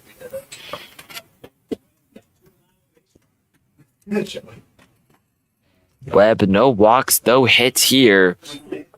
And swinging a miss there for Jaden Sanchez. Davis Webb is dealing, and they just can't find an answer for him. Webb with a ball there. But, I mean, yeah, like you said, Davis Webb's dealing. Rebels can't seem to find a hit. I believe they only have 1 or 2 on the night. That was against Swan Yeh. A new pitcher in here and tries to go back. I mean, they had to dodge that one. Kind of puts his butt out to the Bradley dugout. Almost gets hit there. Yeah, he's throwing 96. That one was a 94. This is a little bit more than they're used to seeing. Davis Webb's 2-2 pitch is outside for a ball. So the count's 3-2. and makes it full. Schumacher tried to sell that one. He had to reach his glove out, had to bring it back, but the umpire saw straight through it. The old art of framing, a catcher's best friend. Webb's full count pitch is going to be a little blooper towards the left field line, and it's going to be foul. So Webb just at 17 pitches today. 2 outs here, full count. Jaden Sanchez makes contact over there to center. Garcia will make the catch in center field. So Bradley comes up again, stopping the Rebels' offensive push. And now Peyton Nelson is going to come in to face Yates Bland here for Bradley. And Yates Bland giving up the home run last inning with a strikeout in his first appearance. This is going to be a matchup that you want to see, but not after this, or not until after these messages.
So a first couple pitches for Yates Bland. Like I said earlier before the break, in there for two strikeouts, and since has had nothing since. But in there for a strike for his first pitch. Second pitch on the way, makes contact down to the left near the Bradley bullpen. And it'll suddenly be 0-2, looking for his third punch out of the night. A good little debut for Yates Bland here so far, showcasing his talents. Yates Bland, 2-2 pitch. First base umpire says he did not, or says he went, and so that'll be a strikeout for Yates Bland. Third one of the night. And an early put out here for Yates Bland, trying to retire the side. And the bottom just fell out of that one, and Nelson wasn't able to make contact with that. So yeah, Peyton Nelson, just the 8th hitter. Jackson Schumacher gonna face Yates Bland next. Just the 9th hitter, so Bland will face the top of the lineup in this inning. Just 1 out here. So a 1-1 count for Yates Bland.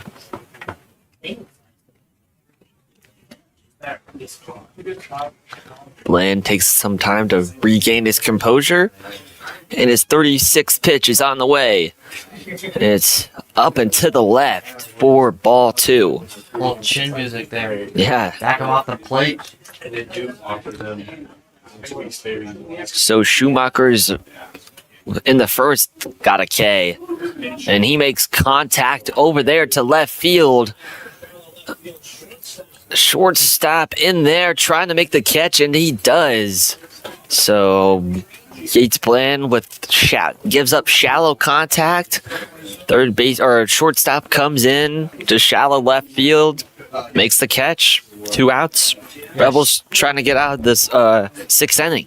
Chef takes charge of that ball. It is Drew Berrigan's ball, I think, but The third baseman, yes. yeah, Chef just had a better view over it and be able to make that catch. Bland's pitch on the way, trying to bunt it down. That's going to be foul there, so Berrigan likely going to take a step or 2 in to try to prevent this bunt from Landon Lowe.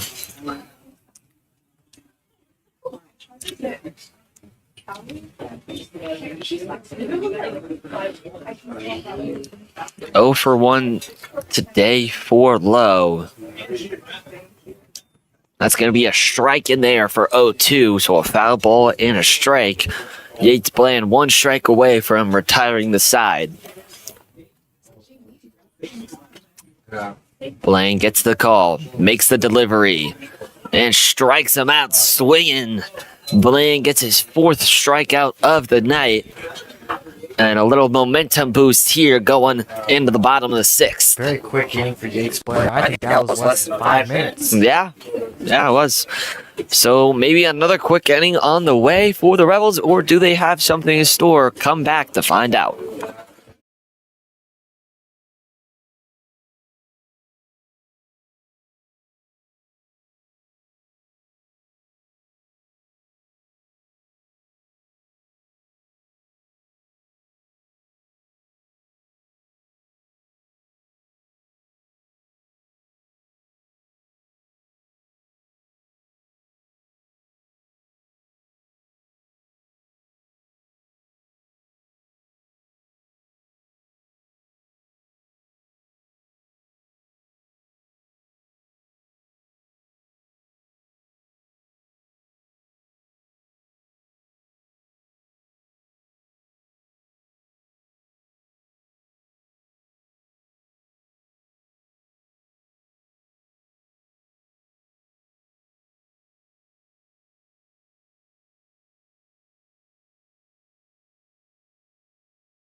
So Jack Salmon comes in out of the break to face Davis Webb.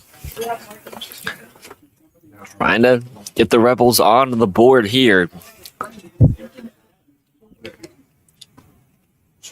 Webb's pitch fires in, and a first pitch strike goes down for Davis Webb. Salmon is 0 for 2 today. Only person on the team with a hit is Aiden Garcia, who Webb will see in this 3 batters. So his 0-1 pitch goes for a ball. Now at 1-1. But like I was saying, Aiden Garcia is the only person on this Rebel team to have a hit tonight. Davis, well, we'll see them. How excited or how anticipatory are you of this matchup? How excited? I mean, Garcia's a lefty. I mean, that's going to be challenging for Garcia just to be able to make contact there, and especially against 96 miles an hour. A base hit goes down there for Jack Salmon in dead center. So a second hit of the night. And maybe a little flustered as Davis Webb. The Rebels better hope so if they have any chance to come back into this game. Yeah, I mean, Salmon's the leadoff batter. It's a fresh start to the inning. You're getting a chance to start fresh and just get the top of the lineup. So Rosales coming in off the deck and trying to 0 for 1. Yeah, strike 1 ball falls there for Davis Webb. 27-28 now. Pitches on the day. 3 strikeouts. But he's in some trouble here. Needs his fielders to back him up. He's not.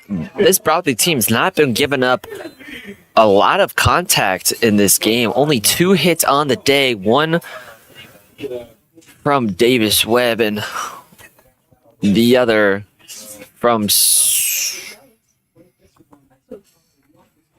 his pitch is in there just off the back, and it's almost knocks off the broadcast booth and off the glass. Took a little bounce in there. See, that scared you, partner. I wanted to get up out of my seat and go catch that ball. Yeah, I mean, 1-2 pitch in there, in a foul ball again in for Rosales.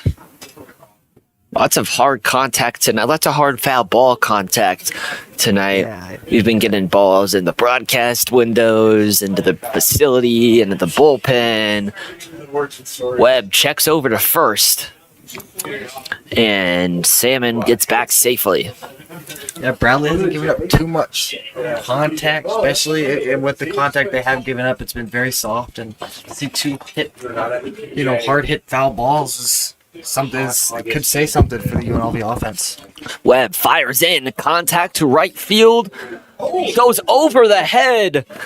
He's gonna have a double. Can the Rebels? They stand up, so a runner at second and third off the Marcos Rosales double. Rebels are running. Could they be called the Runner Rebels? Could they be called the Hustlin Rebels? Who knows? A good piece of hitting there. Misplayed in right field by Quick. He came in a little too early and just went right over his glove, and now we got 2 runs in score position. And here's the guy we were talking about, Ian Garcia, that won the only hit of the night. The first hit in the 5th inning, or the first hit before the 6th inning. And he's up to bat with 2 runners on board. And big opportunity, 32 pitches on the day for Davis Webb. Bradley's up 6-0 in the bottom of the 6th. Webb finds the strike zone for strike 1.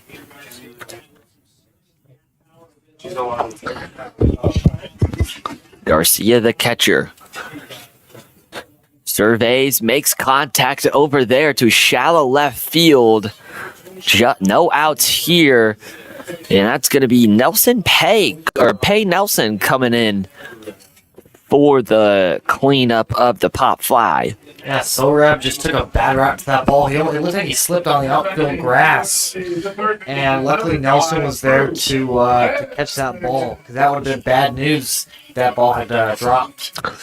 Yeah, I mean, we saw it just a play ago. That double went over the head of Mitch Quick. And now you have 2 runners on. Michael Quick, excuse me. That ball goes up and outside. Almost a wild pitch there for Davis Webb. Webb looks like he's a little nervous. He's giving up some contact, and he's not not in a position to give that up anymore.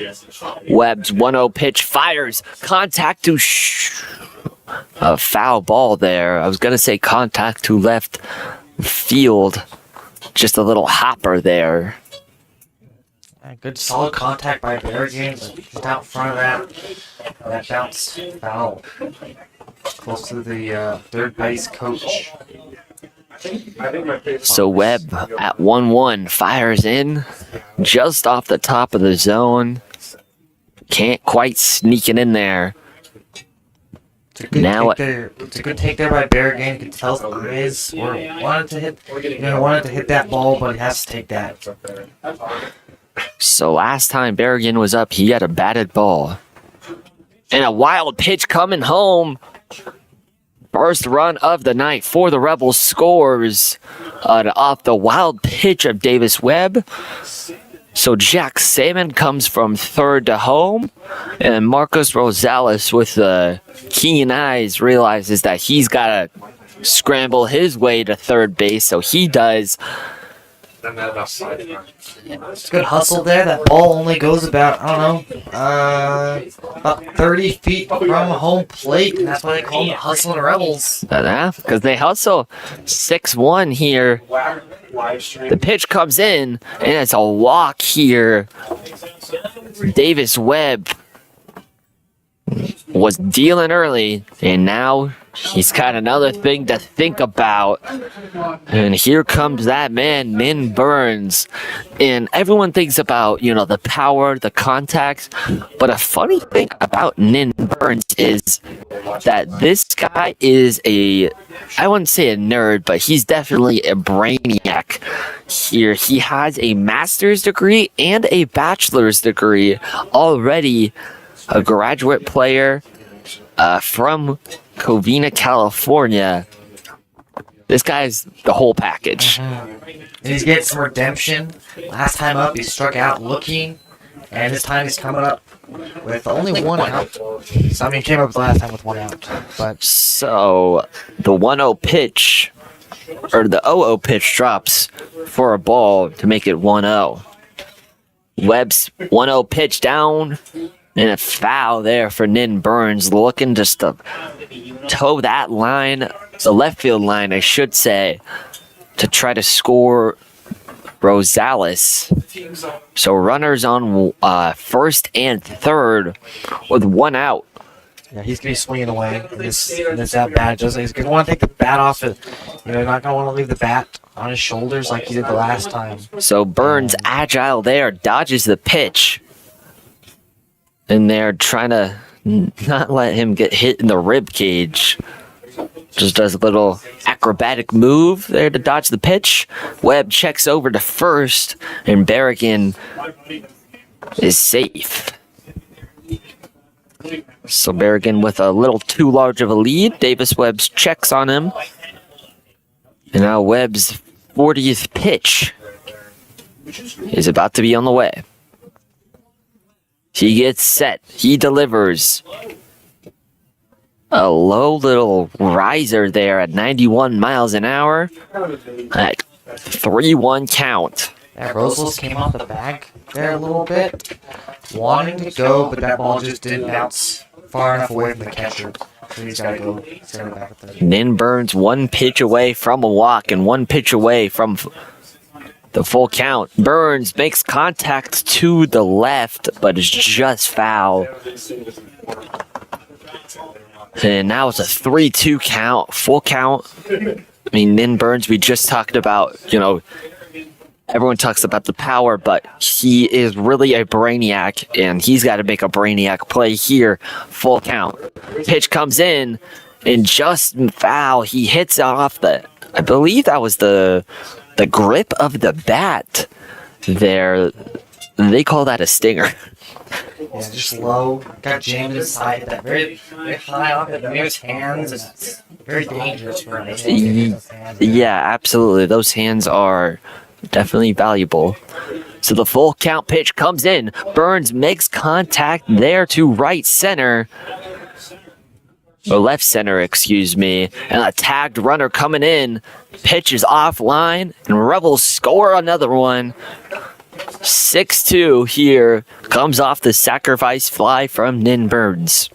Yeah, it's just shallow enough for that ball to be caught. I personally didn't think that Rosales was going to tag up on that one, but he decided to, and the throw was just a little offline. And so Rodriguez comes to the plate to try to get more of what the Rebels have been getting. 2 runs here in the bottom of the 6th. Davis Webb will have a fresh count to try to attack a batter with 2 outs.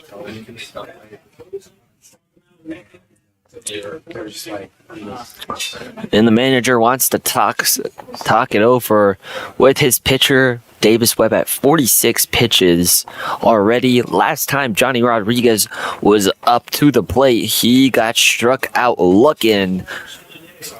And so Davis Webb trying to regain his composure, has let up 2 runs here. Still a 4-run lead for the Bradley Braves, but it's getting into that water with 1 on. And Rodriguez's power, suddenly it could be a 2-run game in the blink of an eye. Yeah, there's a little bit of action in the bullpen. He might have a short leash right here. If he gives up any solid contact, that may be it. So a short lease here for David Webb, who came in relief for Soigné. Bradley might be going to another pitcher. They would love to go to another pitcher at the start of the 7th, but if they can't make it to there, he will come in for the bottom half of the lineup with Chef, Hurdle, and Sanchez. So a 3 comes in, first pitch, and it's in there for the strike. Just paints the top left corner of the zone, and Johnny Rodriguez down early here, 2 outs with a man on second. Yeah, Nelson holding the runner at second. That whole left side is open. You potentially hit something against the shift, and if you're hitting that ball, hit that ball hard enough, run could score. Yeah, a wide open gap between third and shortstop. Third's playing mostly, I feel like, the normal place. He's guarding the bag. But shortstop playing, making sure that Drew Berrigan doesn't get any bright ideas and tries to get a big lead. So a 1-1 count here. Delivery for Davis Webb. He fires in, and a foul ball off the backstop will make this strike count go from 1 to 2.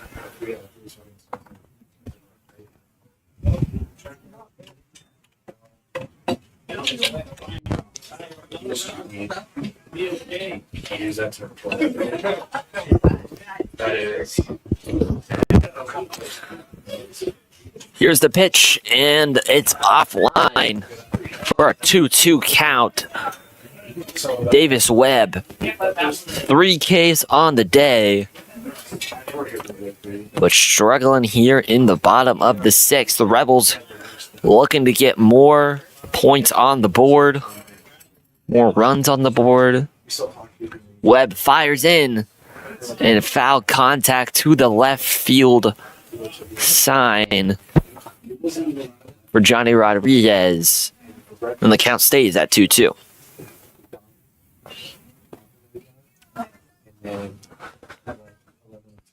Yeah, Rebels trying to capitalize here. Got a runner on second base, 2 outs. Already scored 2 runs. It'd be nice to get a third. That way you're not having to play from so far behind in the later innings. Webb's pitch is just offline. So it'll be a full count here. 2 outs, 1 on base. UNLV trying to put more runs on that scoreboard. Down by 4. Pitch comes. And strikeout for Davis Webb. Johnny Rodriguez gets struck out again. First time was looking, this time was swinging. But the Rebels put 2 on the board in this bottom of the 6th inning. So we will go to the 7th with the battle of Yates Bland and Sorab Razi. We'll be back. Don't go anywhere.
Thanks for sticking with us here on UNLV Student Broadcasting.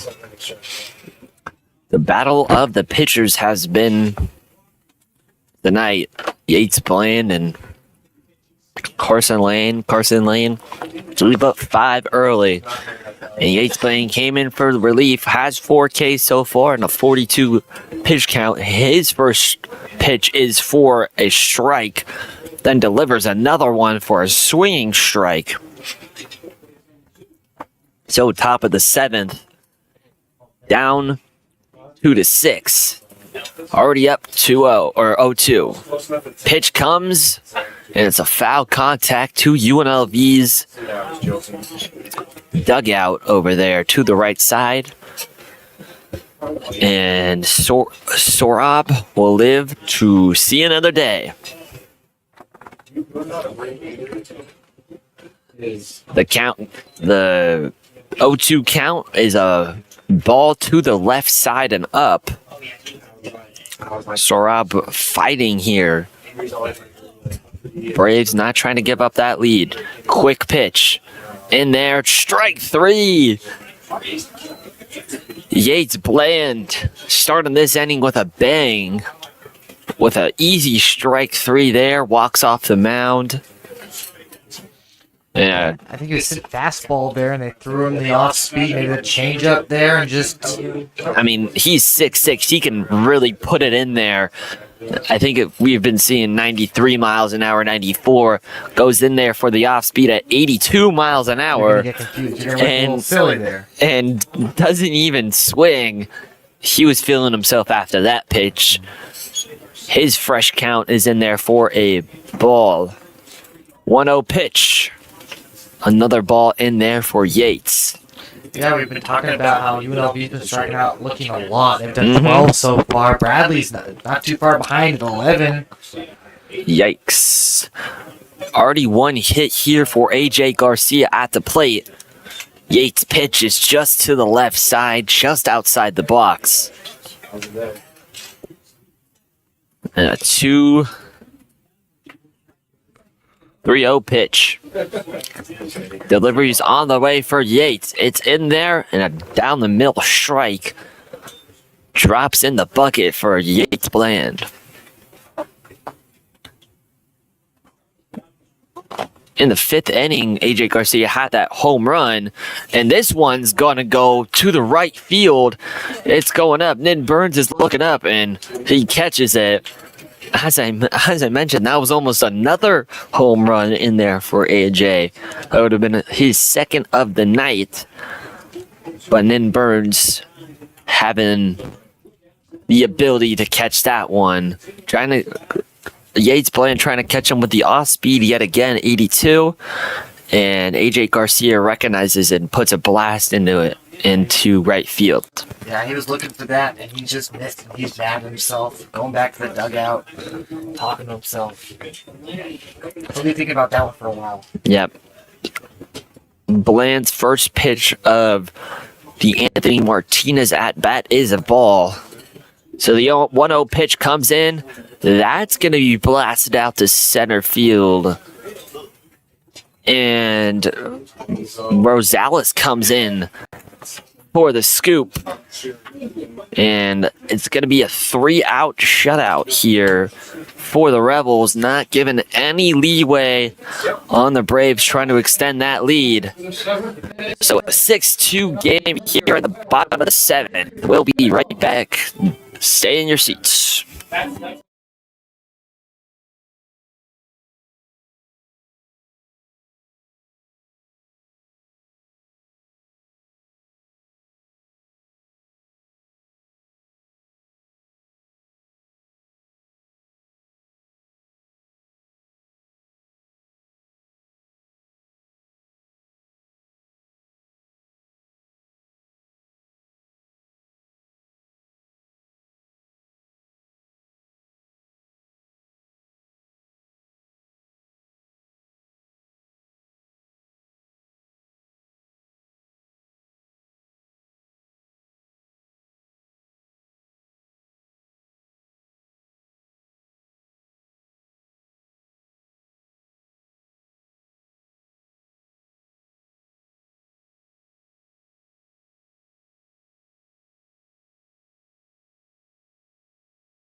Thanks for sticking with us.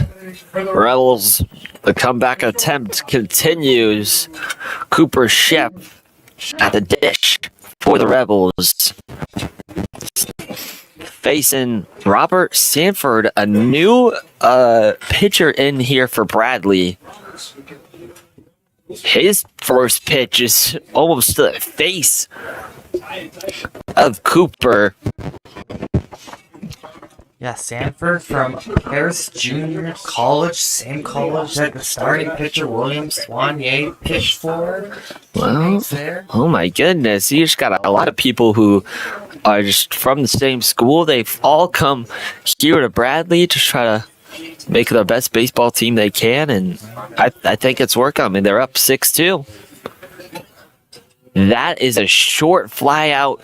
Catcher's going over, and it's just off the little railing there at the dugout of the Rebels side, and Cooper Chef lives to fight another day. So a 1-2 count in here for Robert Sanford. Yeah, Sanford pitched in 16 games, made 15 appearances last season, started 5 games, 37 innings. He's got the stamina to potentially go the rest of this game. So we're in the 7th inning. And that's just outside to the bottom right. Sanford cannot find the zone here on that one.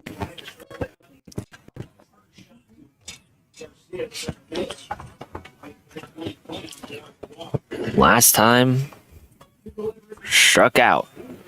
And a ball there goes for a full count here for Chef. That was a close take. Yeah, good eye. Good eye there for Cooper. Chef surveying. Now Sanford. Delivery on the way. Fires in. And contact to the left side of the foul pole. It will be foul. He got a little more of that one. Chef was definitely looking for that one. It's Yeah. 93 again. He just seen 93. He was ready for that fastball. And it just was out front. So speed him up with a fastball. Maybe a changeup here. Comes down and another 93 there. Chef strikes out.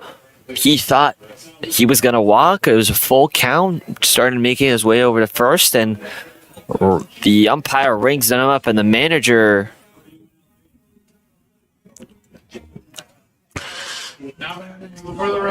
gonna talk to his guy, saying, "Hey, you're good. Let's recompose. We're still in this game. There's a lot of baseball to be played." That was a really good frame by Jackson Schumacher. That pitch looked a little outside, but Schumacher's able to get that advantage by framing that pitch really well.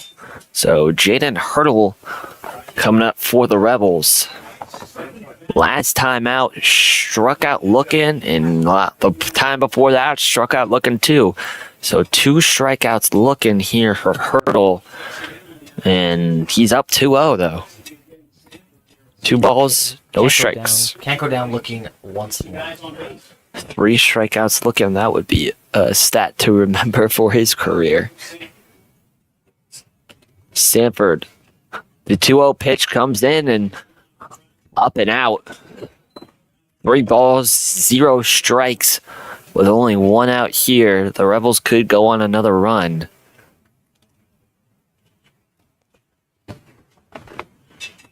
So Hurdle surveying Sanford, pitch on the way, down the middle. And that's almost a given. I mean, a 3-0 count. You're just going to take that every time.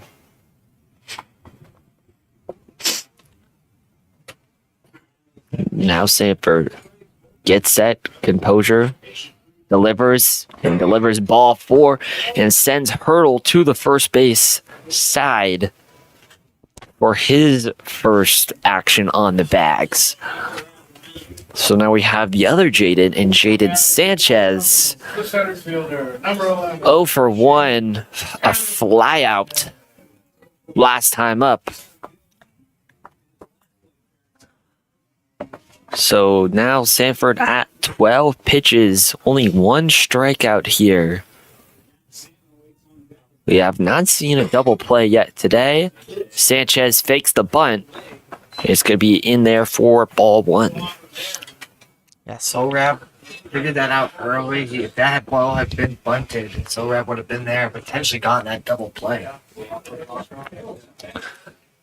So that pitch is in. That pitch is a strike. So a 1-1 count here for Jaden Sanchez. Only one out. Like I said, Porno, not seen a double play today. So picks over, and Hurdle is gonna be safe there. Robert Sanford delivering his 13th pitch of the night. Gets set, delivers, and down the middle for strike two.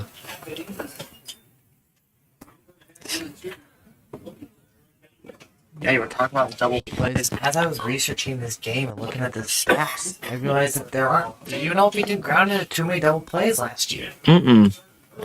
So Hurdle dives back to first as Sanford's checking on him. Second pickoff of the at bat. Jaden Sanchez trying to put a ball in play. That one's just outside. So a 2-2 count here from Jaden Sanchez playing in front of the crowd here at Earl E. Wilson Stadium. Opening 1994, holds 3,000 people. Umpire says he does not go, so a 3-2 count here for Jaden Sanchez.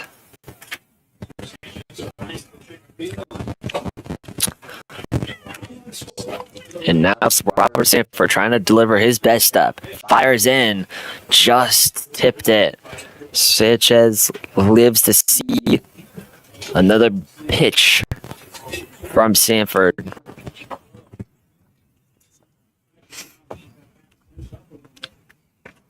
"13 strikeouts already for the Rebels. Struck out 13 times. Will it be a 14th? On the way. Soft grounder into the left side of the field. And foul. And must have...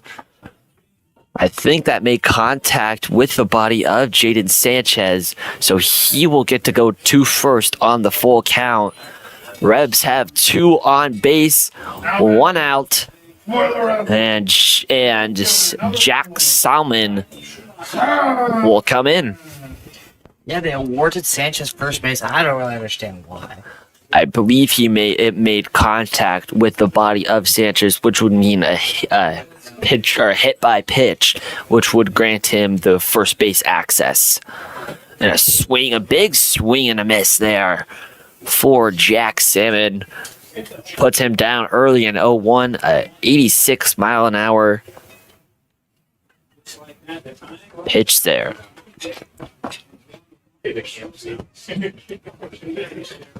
Sanford picks over, trying to pick over to second, but nobody was there to receive his pickoff attempt and decides not to throw it. Smart decision there from Sanford.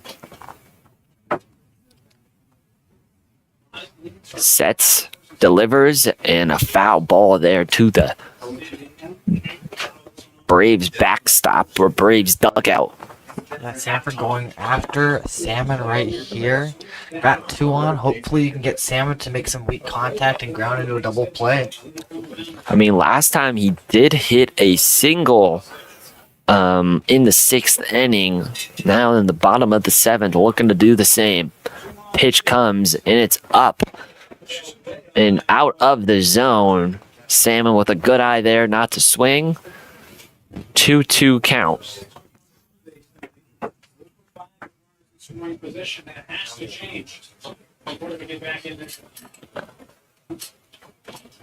Pitch is on the way.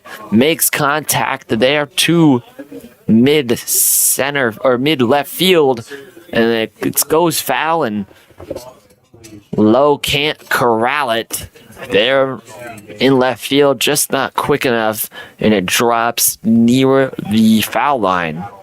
Yeah, Salmon just laid on that one, but luckily drops foul. UNLV's 0 for 5 with runners in scoring position. That's got to change. Yeah, Just can't fly out there. absolutely. So Jack Salmon lives to fight another day here at 1-2. Pitch comes in, and it's outside, so it'll be 2-2 count for Jack Salmon. Robert Sanford, 18 pitches on the night, came in relief and finds himself in a doozy here. And a little over the shortstop. That's going to score a run. Hurdle to home, and Jaden Sanchez to third off the little blooper just above the shortstop. That was the perfect position to score a run. You know what they say, hit them where they ain't. Yeah. Now Marcos Rosales gets the nod to go against Robert Sanford. Last time he was up, we're going to see a change in left field. I believe he's injured Lowe, who just tried to go for that foul ball. And so, defensive change here for the Braves. And last time up, Marcos Rosales hit a double there to score one. And so they definitely need another double like that right now, as the Rebels only leading by 3. Or only, the Braves are only leading by 3. Rebels only trailing by 3. Robert Sanford almost hits a man. And you get ahead of yourself, but the tying run is at the plate right now. The go-ahead run on deck. Rosales can get something going. Here in the bottom of the 7th, you don't have a lot of baseball to play. So just 2 more innings for the Rebels to try to come back. Here is your best opportunity, and a hit by pitch. Robert Sanford drills the back of Marcos Rosales, and Aiden Garcia is going to go to the plate with the bases loaded. Yeah, he had a nice base hit earlier this game, and I mean, we could potentially be looking at 7-6. 7-6 ball game. So the defense wants to talk things over. Just the skilled players in the infield and the catcher. No manager out there. Gotta reinstill some confidence in Sanford, saying, "Hey, you got this. Calm down. Throw the ball in the zone. We're gonna get you out of this." It's 1 out. Aiden Garcia's at the plate. Last time hit a little fly out. And now Robert Sanford. 27th pitch is on the way. And it's a ball down, umpire says. And a 1-0 count. This could be a little unorthodox, but the infield playing somewhat deep because the bases are loaded. You could potentially drop a bunt down here. A bunt? Okay. And potentially get an infield safety. Well, now I know how you would manage this ball game. A little speedster over here. So a 2-0 count, bases loaded, bottom of the 7th, Braves leading 6-3 Rebels. And another ball goes to the left side. 3-0 count here early in this at-bat, only 1 out. He walks him, another run scores here for the Scarlet and Gray. Pitch on the way, down the middle. 86 mile an hour, little change-up action. Trying to throw him off the with the off speed. Yeah, bases loaded here, and a 3-0 count is taken all the way. You're not getting a green light there. 3-1. Here we go. And that's going to be a walk. So a run scores here with the bases being loaded. And then Burns coming up. Or Jaden Sanchez, excuse me. And then Burns on deck. I mean, he's too nice of a guy. I thought he was coming in to bat. He was just handing his teammate his bat. And so Drew Berrigan is going to try to knock a couple home here. Rebels only down by 2. And so Robert Sanford's 32nd pitch is just outside. Starts the count 1-0. It looks like a little movement there from the Braves bullpen. Potentially to replace Robert Sanford, trying to escape. A base hit down the left side. They're going to send 2. It's going to be close. They don't even try to throw it to the catcher. So a 2-run RBI single goes down for Drew Berrigan. And this game's tied. Yeah, I got Burns coming up. 3rd time's a charm. It's come up twice. Hasn't been able to produce any runs. Come up twice with runners on base. Hasn't been able to produce, and this is your opportunity. And so I believe they're gonna make a change at the mound. So a 4-run inning for UNLV, capped off by a 2 RBI single from Drew Berrigan, and now Nin Burns, the power hitter, coming up with 2 on base. Don't go anywhere because more Rebel baseball is on the way.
So Brady Hell gets the start, or gets the relief duty here after a little 5-run inning from the Rebels. And His so 3rd appearance this season. He's pitched 1 2/3 innings. his first pitch almost hits Nin Burns. He's got to like lean back a little. So Appel maybe a little antsy here. Transferred to Bradley after previous stops at USF and TSC. Plays summer baseball, and where he earned all league first team honors and posted dominant numbers on the mound, throwing 11 innings with 18 strikeouts in a 0.00 ERA. And he's actually graduated Montverde Academy which has produced some of the best basketball players. And then Burns hits one to left center. Rebels gonna send one home. They're gonna send two home. And a double there for Nin Burns. 2 RBI double. And the Rebels take the lead for the first time today, 8-6. Wow. Good piece of hitting by Burns there. He's finally able to capitalize with runners on base. Batting He gets his just desserts. the first baseman, number 24. Yeah, I mean, Rodriguez. Johnny Rodriguez is going to try to hit Nin Burns in. I mean, back-to-back 2 RBI singles or doubles. I mean, the Rebels are raking. They should be the raking Rebels. So the pitch comes in the way. That's going to be get a little into center field. I thought the shortstop caught that one, and this ball was tucked behind the glove. So Nin Burns comes in from second, and Johnny Rodriguez with an RBI single. Rebels up 3 in the bottom of the 7th. Number 22. That station is station there. Good piece of hitting right over the glove, and Cooper Chef's coming up now. Just over the glove, where if you were looking at it, you couldn't see the ball. I mean, the glove was covering the ball. That's how close it was. I think for a while, I think it's probably So a 9-6 game here. Rebels are coming back early, and now Cooper Chef's gonna dig in and takes the first pitch for a ball. Last time had a strikeout looking, but now looking to hit his team in, trying to make this a 4-run lead. And now Rebels have 7 hits on the day compared to Bradley's 8. And Bradley's had 2 home runs. So just 6 normal hits, and Rebels are just taking advantage of people on the base, and a strike there goes for Brady Appel. Yeah, Chef's just been struggling today. He's 0 for 3, strikeout in the 3rd inning in his first at bat, strikeout looking in the 7th, but they've got a rally going, and I think Chef can get something going. Looks over at first base. Rodriguez is safe. Appel trying to get that second out of the ball game. He's only at 1 so far. never watched this video. Yeah, last year at Tallahassee State College, he pitched 11.2 innings. And it's a knock there for Cooper Chef. And that's just going to be a little blooper there to right field. And so runners advance. He goes to first, gets his first hit of the night. And Brady Appel is in a world of trouble. Momentum. Everybody's getting a hit. Jaden Hurdle with the second appearance this inning. So Brady Appel, 7 pitches and already has given up 2 runners on base, with Jaden Hurdle at the plate, and delivers the 0-0 pitch for a ball down and right.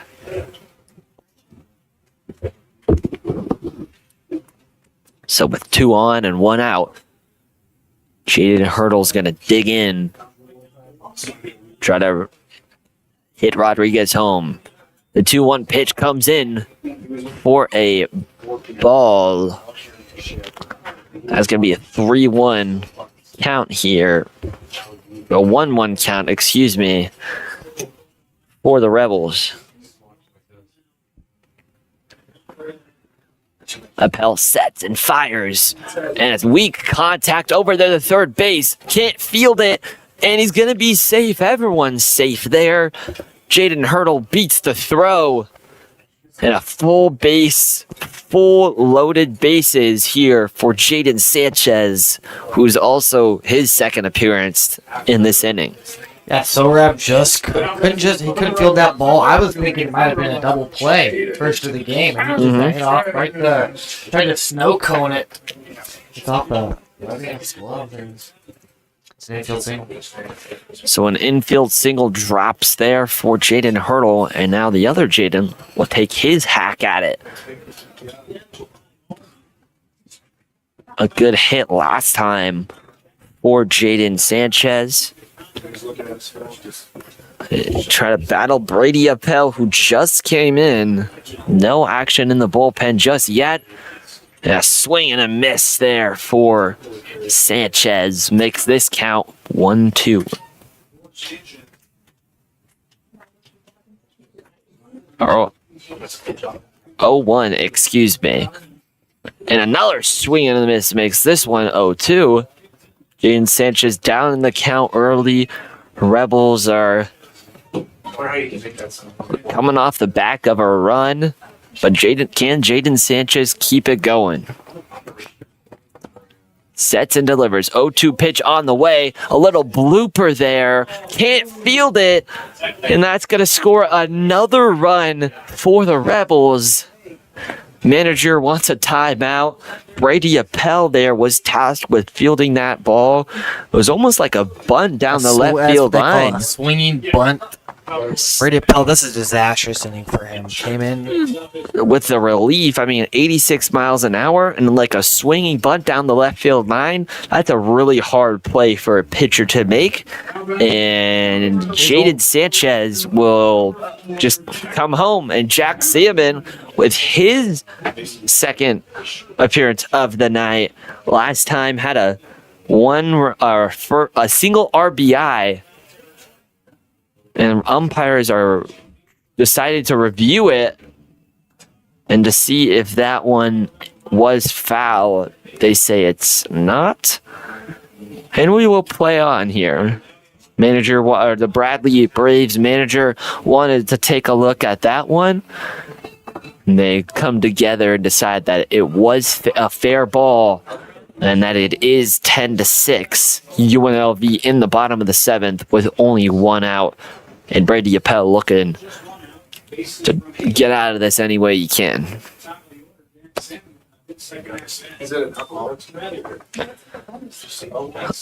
Appel takes his time, takes a deep breath, maybe whispers some affirmations, pitches on the way, and just a high and outside to the left of the zone.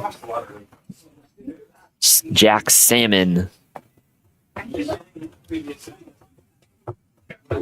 trying to dig in here. Salmon makes contact, and it's going to be a foul ball down the right side. So 1-1 for Brady Appel versus Jack Salmon. Yeah, UNLV might have been losing this entire game, but with runners in scoring position, UNLV's been hit 455, 5 for 11, whereas Bradley's only had 3 at-bats, and they're only hit 1. They're 1 for 3 so far.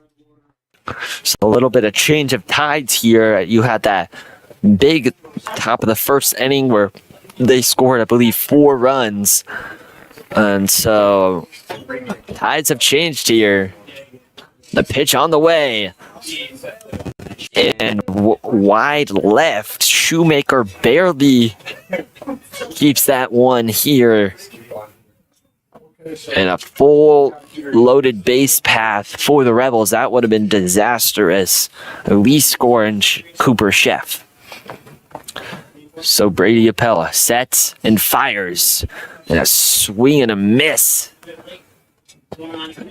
88 miles an hour. A screamer there in the top right. Big hack by the Salmon there. Just trying to put the ball in play. Trying to add some more insurance. You can never be comfortable, even with 4-run lead. And a strikeout look in there. Jack Salmon is the second out of the inning for Bradley. And now it's going to be Marcos Rosales here for UNLV. Yeah, another recurring theme, another strikeout looking. Who would have thought?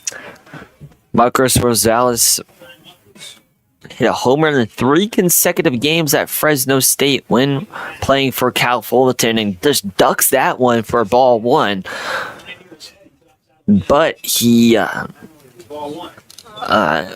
majoring in sociology, kind of a funny personality. 3 dogs, 108.9 exit velo in a game. This kid can absolutely rake, especially when the count is 2-0 like it is now.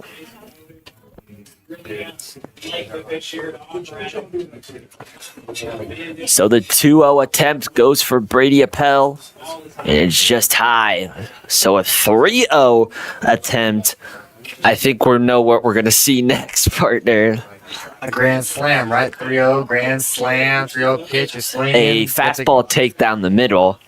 Brady Lapel fires and can't quite get it in, so that's going to be top left and a ball. So 4 straight balls for Brady Lapel, and that will score another one for the Rebels. 11-6 here. It's just been a inning to remember for the Scarlet and Gray. They've been raking, and the manager comes out and he wants a pitch change. Brady Appel comes in and gives up a whole heaping of runs. 9 runs scored in the 7th inning, and this is a brand new ball game. It's a brand new ball game. So Bradley down 6-11, leading the whole entire game. And they come in, bring Brady Appel, and he gives up 9 runs, and suddenly you're playing from way behind. So bottom of the 7th, 2 outs. When we come back, bases are going to be loaded here on UNLV Student Broadcasting.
Thanks for sticking with us. Rebels are piling it on, and the Braves have nothing to answer for. Third pitcher this inning for the Braves. And now you got righty Lou Levy coming in to try to clean this up. Yeah, 17 games last year at Missouri Western. 1 save, 37 and 2/3 innings. So, joins the Braves after 3 seasons of collegiate baseball at Indian Hills Community College and Missouri Western State. Was a NJCAA American First Team honors, and while helping his team capture the 2022 Region 11 championship. So 0-2 count here to start. Lou Levy fired one in there, and then a foul ball from Aiden Garcia makes this 0-2. 2 outs. Braves trying to get out of this one. Lou Levy fires in. Can't get it to go. just offline. Now it's a 1-2 count.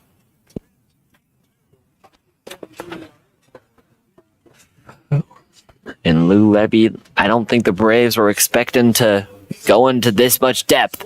That's swung on and in left center field, but Lindsay has it under wraps and catches it, and they get out of this inning, but not until not when the Rebels score 9 runs. That is something you do not want to see here in Las Vegas. So Rebels have the lead 11-6 going into the 8th inning. We'll be back after this short break. Come back tomorrow.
Welcome back inside Earl E. Wilson Stadium. A pitching change for the Rebels, and let's go to Ben to hear all about him.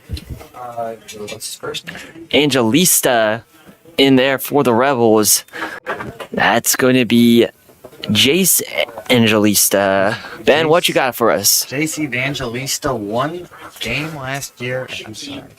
1 game this season, 4 innings pitched, a 1-0 record, 5 strikeouts, 2 walks last season at Washington, 8 games, 12 innings, a 1-1 record, 8 strikeouts, but suffered with the control and walked 13 batters.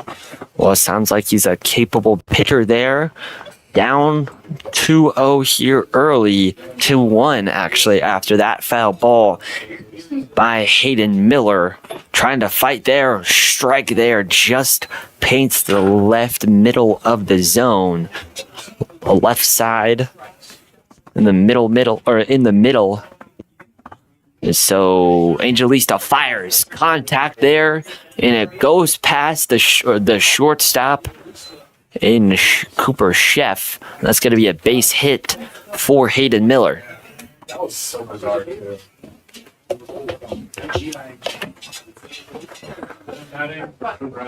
And so Bradley up to bat is Michael Quick. We know all about Michael Quick. We know all about Michael Quick this game. Having himself a game, has not struck out at all this game or even got out. 3 singles on the day for him. And try to steal 2 bags early in the first. But Garcia said no, and threw him out at third. Yeah, might not be an option in this inning with the runner on first unless he can drive him in. So, ball 1 goes in for Jace Inalista. So the 1-0 count on the way. And a swing and a miss there for Michael Quick. Makes the count 1-2. And, down by 5. It's time to try to get a little run going. They cannot butt right here. Yeah, they cannot afford a strikeout here. And Garcia was a little hesitant there at throwing at the runner at second. That was Hayden Miller stealing from first to second. He successfully does that, and Garcia does not even throw the ball or attempt it. 2-1. Just up and outside. So a 3-1 pitch, one away from a walk. So down by 5, they'll take anything they can get. Base runner counts. Jack Kubanowski on deck. The 3-1 pitch comes in, fires. And that's going to be contact all the way to shallow left field.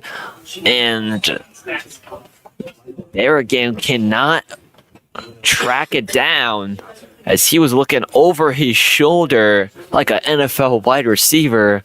But there's a reason he's not playing football. Yeah, I was trying to make the Willie Mays basket catch. Couldn't handle that one. And so a 3-2 count is what we have here for Quick. With no outs, 11-6, UNLV leads it. Angelista fires it in, and off the backdrop, a foul ball.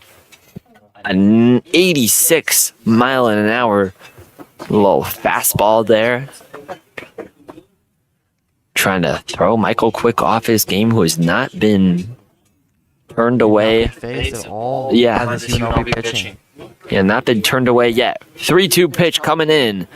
And that's behind Michael Quick. So he will have another walk. That's a 4-bag day for Michael Quick. His rage in every plate appearance so far. Crazy efficiency from him. And Jack Habadowski in there. And Jace Evganlista picks back over to Hayden Miller, and Hayden Miller is safe. So just quick enough to get back. Evganlista coming in with a pitch and gets it in. Finds that little zone there in the outside, and it's going to be good. 0-1 pitch. 2 men on. Rebels lead by 5. And almost hits him there in the outside part of the zone. And now ties it up at 1-1. I slipped out his hand right there. Not the pitch you're looking for, especially with 2 runners on. You don't want to potentially have that ball go past Garcia and allow the runners to advance. And Galista gives up contact to Jack Kolpanowski, and a runner stays at third. So it'll be bases loaded here for Peyton Nelson. But after such a good innings from the previous pitcher on the UNLV side, Evangelista comes in here and finds himself in a jam quick with the bases loaded and no outs in the top of the 8th. Yeah, no lead is safe. That's exactly why it was important. Even though he scored so many runs in that bottom of the inning.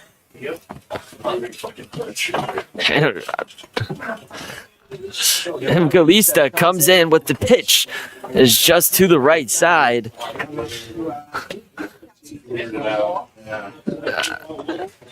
And the catcher, Garcia, is going to come and talk to his pitcher, try to get him to calm down.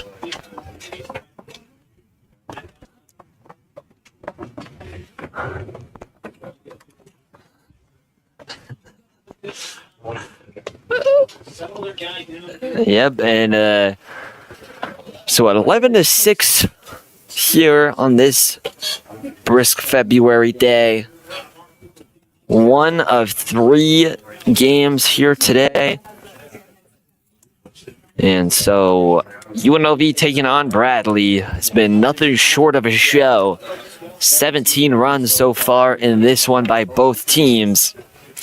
Jason Evangelista trying to end that streak. And misses low in there for ball 2. Well, this last game of the Austin Peace series, there were 25 runs scored in 10 innings.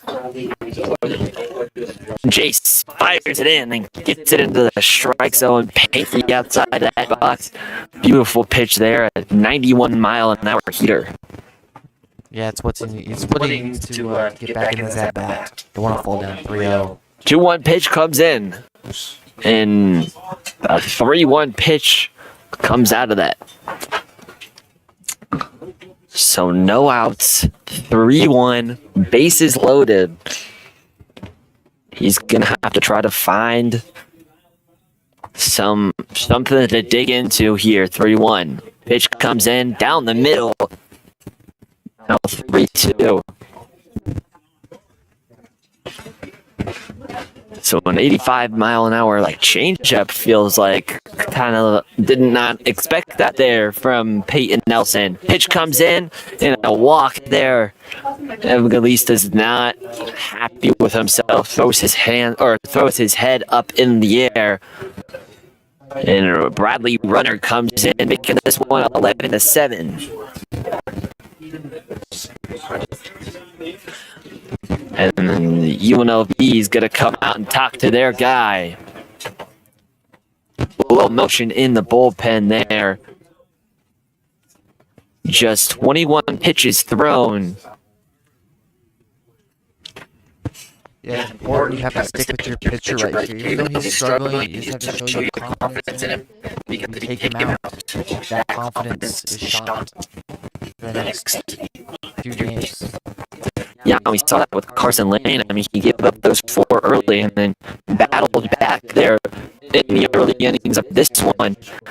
And so I think they have confidence in him, and I think they're going to give the junior from Riverside, California, everything they got and everything that they have. From Martin Luther King High School, this kid's a dog. I mean, 6'2", 200. You fire it in there. We've seen a couple 93s today. We saw an 86. Really good off-speed stuff. Really good slider. Lots of RPMs on that one. And I believe a pinch hitter is going to come in for Bradley.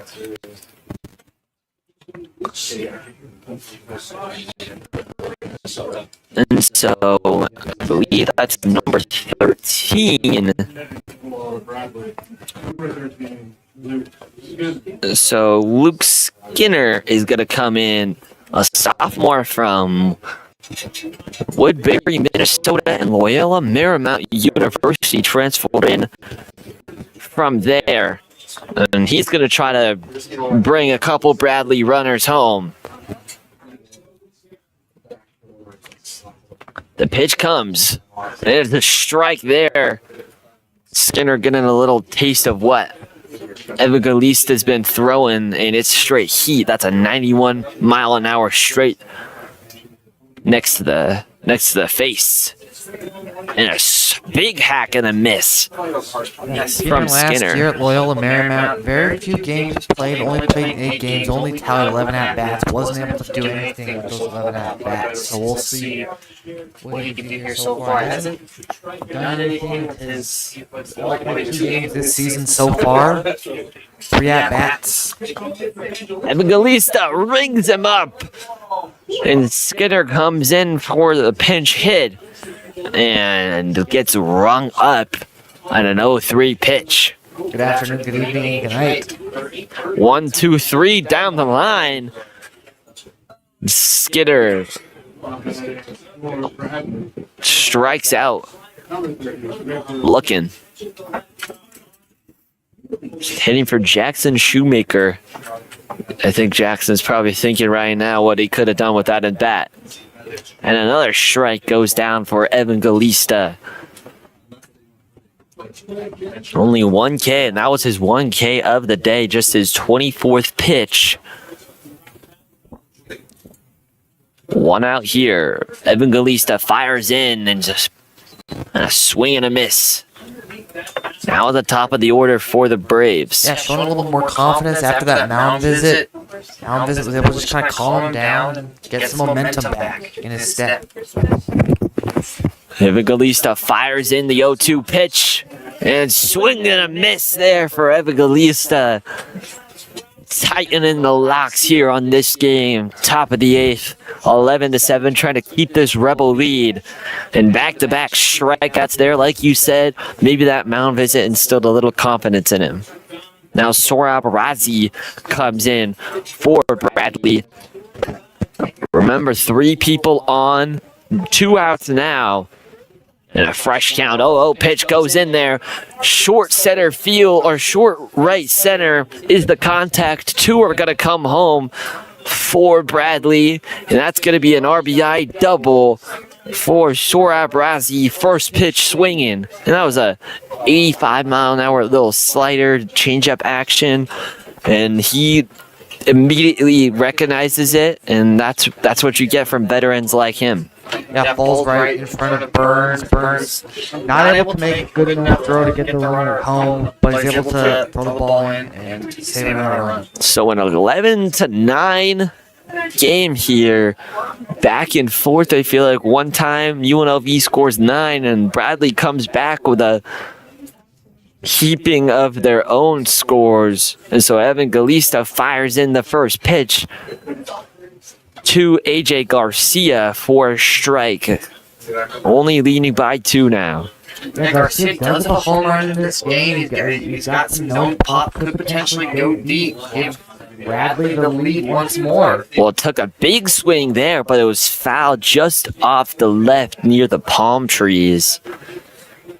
So now Evan Galista, 0-2 pitch, has to bring his best stuff. Fires in. And brings him up. Evan Galista with his 3rd K of the night. Slams it and tightens the padlocks and kind of keeps this one under wraps, even though gave up 3 runs here. Now in the mid-8th, Rebels 11-9. When we come back, the offense led by Anthony Martinez gonna be up.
Back after the break. Thanks for sticking with us.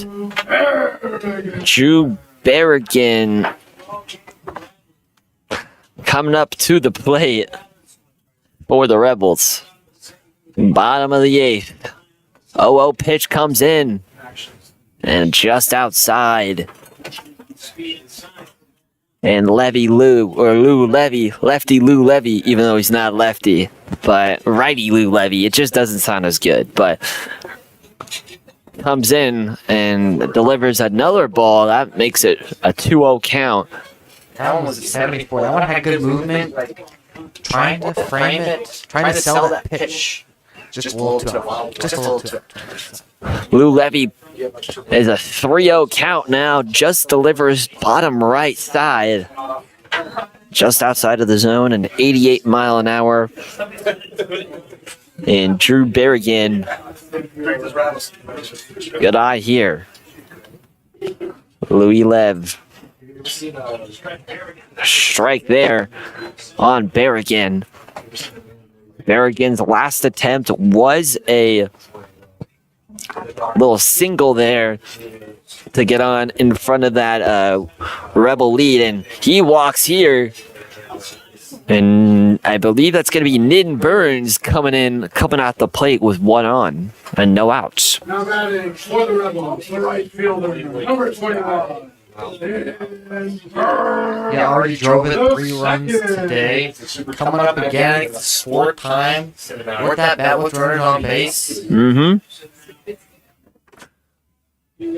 So a double last time for Nin Burns.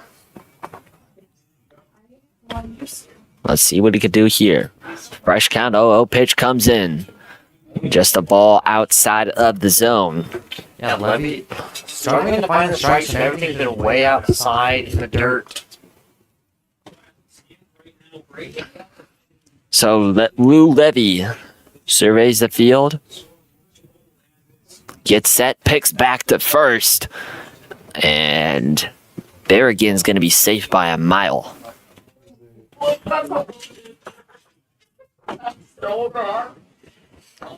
Lou Levy denies the call, picks his own call, gets his composure, picks back to first again, and Berrigan's safe once again.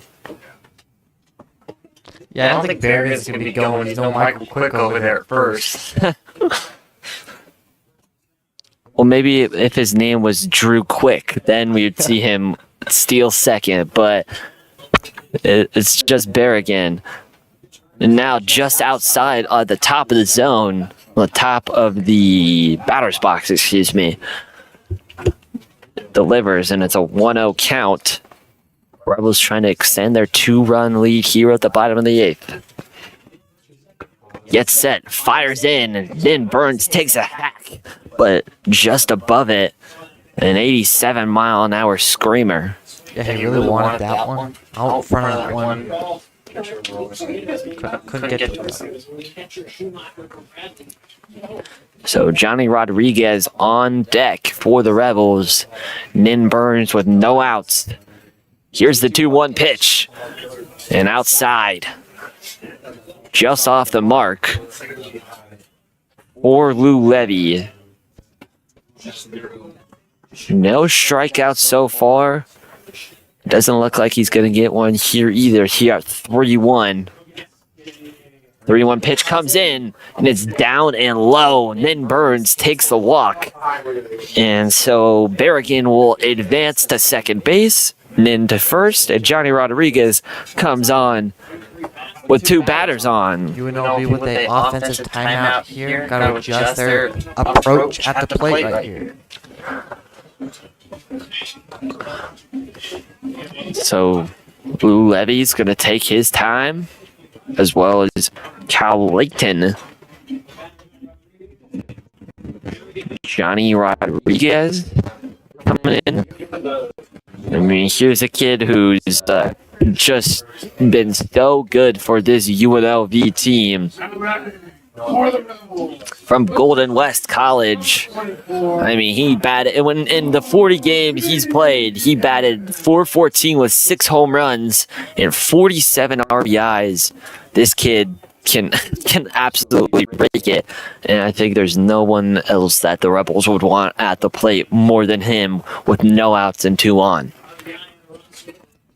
A bunting attempt for Rodriguez goes foul. Trying to do a little sacrifice bunt.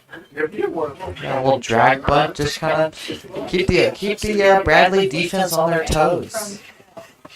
You can't be comfortable over there.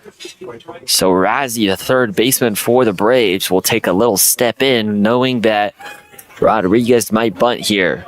Shows bunt again, but Lou's gonna pick over to second, and Berrigan is gonna be safe at second. He really wants to get Drew Berrigan out. I mean, there must be a vendetta against Berrigan. So Lou Levy. Rodriguez already shown bunt once. Will he see it again? Rodriguez bunting, and he will pull it back just in time for it to be called a ball. I mean, Lou's not even looking over at first base. He's just looking at second, making sure the lead runner doesn't get any bright ideas. Louis gets set and fires down the baseline. And just fouled. That one was close. That was almost a textbook bunt there. Yeah, very beautiful bunt up along that third baseline. Just hard enough so it just rolls foul. Rodriguez has enough speed, he could have beat that out. Yeah, absolutely. So, Lou's at 14 pitches. The 15th pitch is on the way. Lou kicks his leg and fires in. Contact there. Will it be a double play? Out at 1, out at 2. The Braves get a double play. That's a double play you've been looking for all game. Yeah, absolutely. I mean, double plays are what run baseball, in my opinion. I love a good old double play, but what I love more than a double play is a triple play, because those never happen. It doesn't happen here, as Drew Berrigan will go and advance to third, even though Nin Burns and Johnny Rodriguez will be out for 2 outs. So a fresh count and a 2-run lead for the Rebels with a man on third. Ball 1, a little low in the zone. Yeah, Chef has the opportunity here to add some more insurance. A 2-run lead. It feels, a 3-run lead feels a lot better than 2. So the pitch comes in and it's just outside. So Cooper Chef looking, as you said, to add some more runs on the board. They did have a substantial lead in 11-6, since has been cut down to just 11-9. Pitch comes in and it paints the outside of the zone. Refs call it. So two strike count. Lou Levy trying to get out of the side. Pitch comes in, and another strike comes in. Now 2-2 count for the Braves and Lou Levy. Johnny Rodriguez trying to not to take anything. That's going to be a hit to the shortstop, trying to make a little Derek Jeter jump over there. And, well, let's just say he's not Derek Jeter, so he bobbles the ball and can't get it to go. That was a tough play to make. Yeah, I thought the same thing. Bob Costas against the Baltimore Orioles. Derek Jeter from the outfield grass. Doesn't have the arm strength or the speed to get that guy at the first. So, Nin Burns, or Johnny Rodriguez gonna be in there. Cooper Chef, excuse me, gonna be in there safe.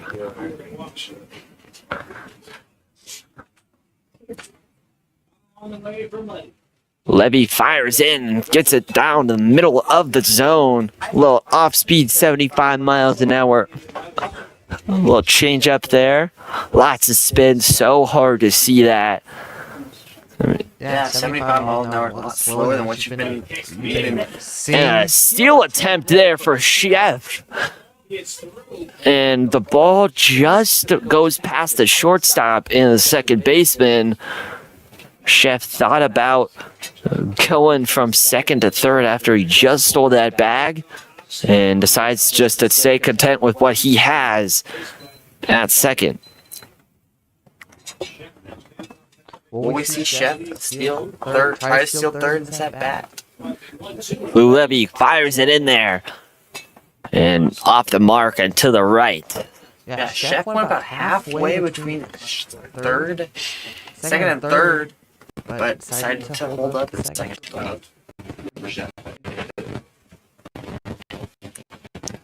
Lou Levy.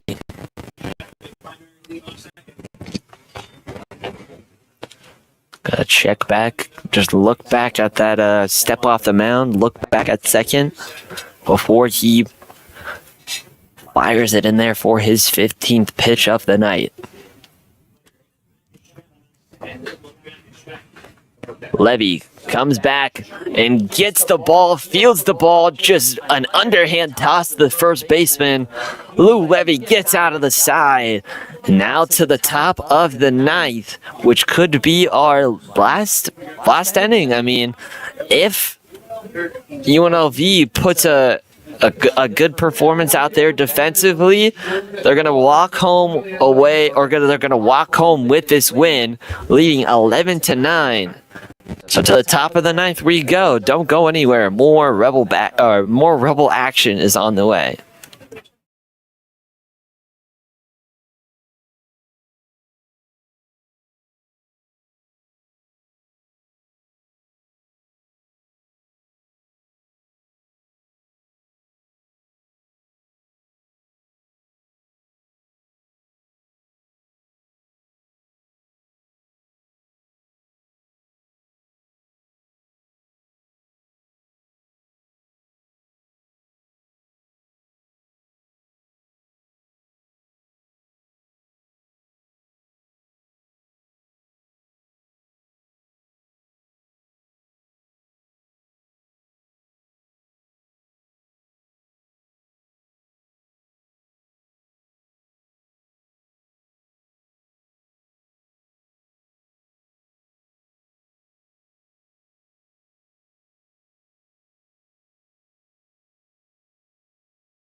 Still the top of the ninth inning. Angelista fires in, almost hits a man.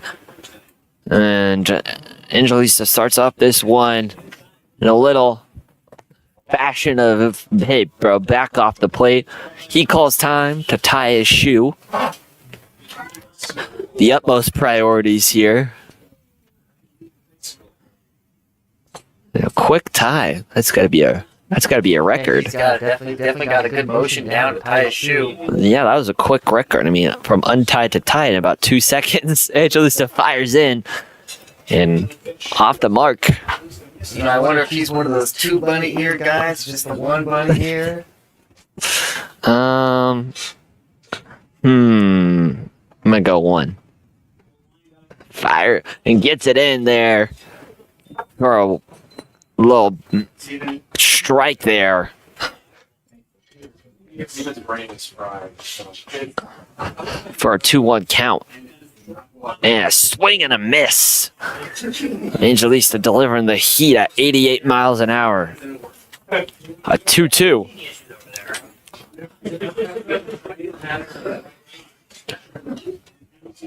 Jace fires it in. And a swing and a miss for the first strikeout of the day, or of the night. Of the inning, I should say. Third time's the charm. It's been a long ball game. Yeah, 89 miles an hour. Just at the top of the zone.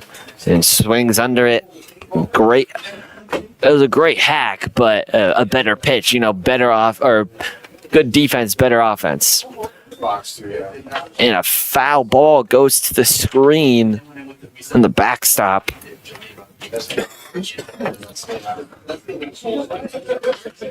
And now an 0-1 pitch. 1 out.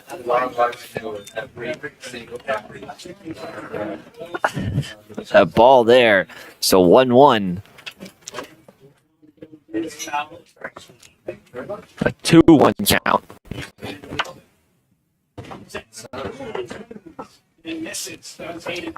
So Hayden Miller can't get that one to go and strikes out for the Braves, second out of the night. And the second strikeout there for Angelista.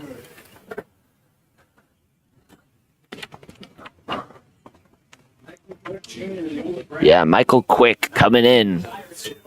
And as we mentioned, has not been struck out, has not put a ball in play where he got out.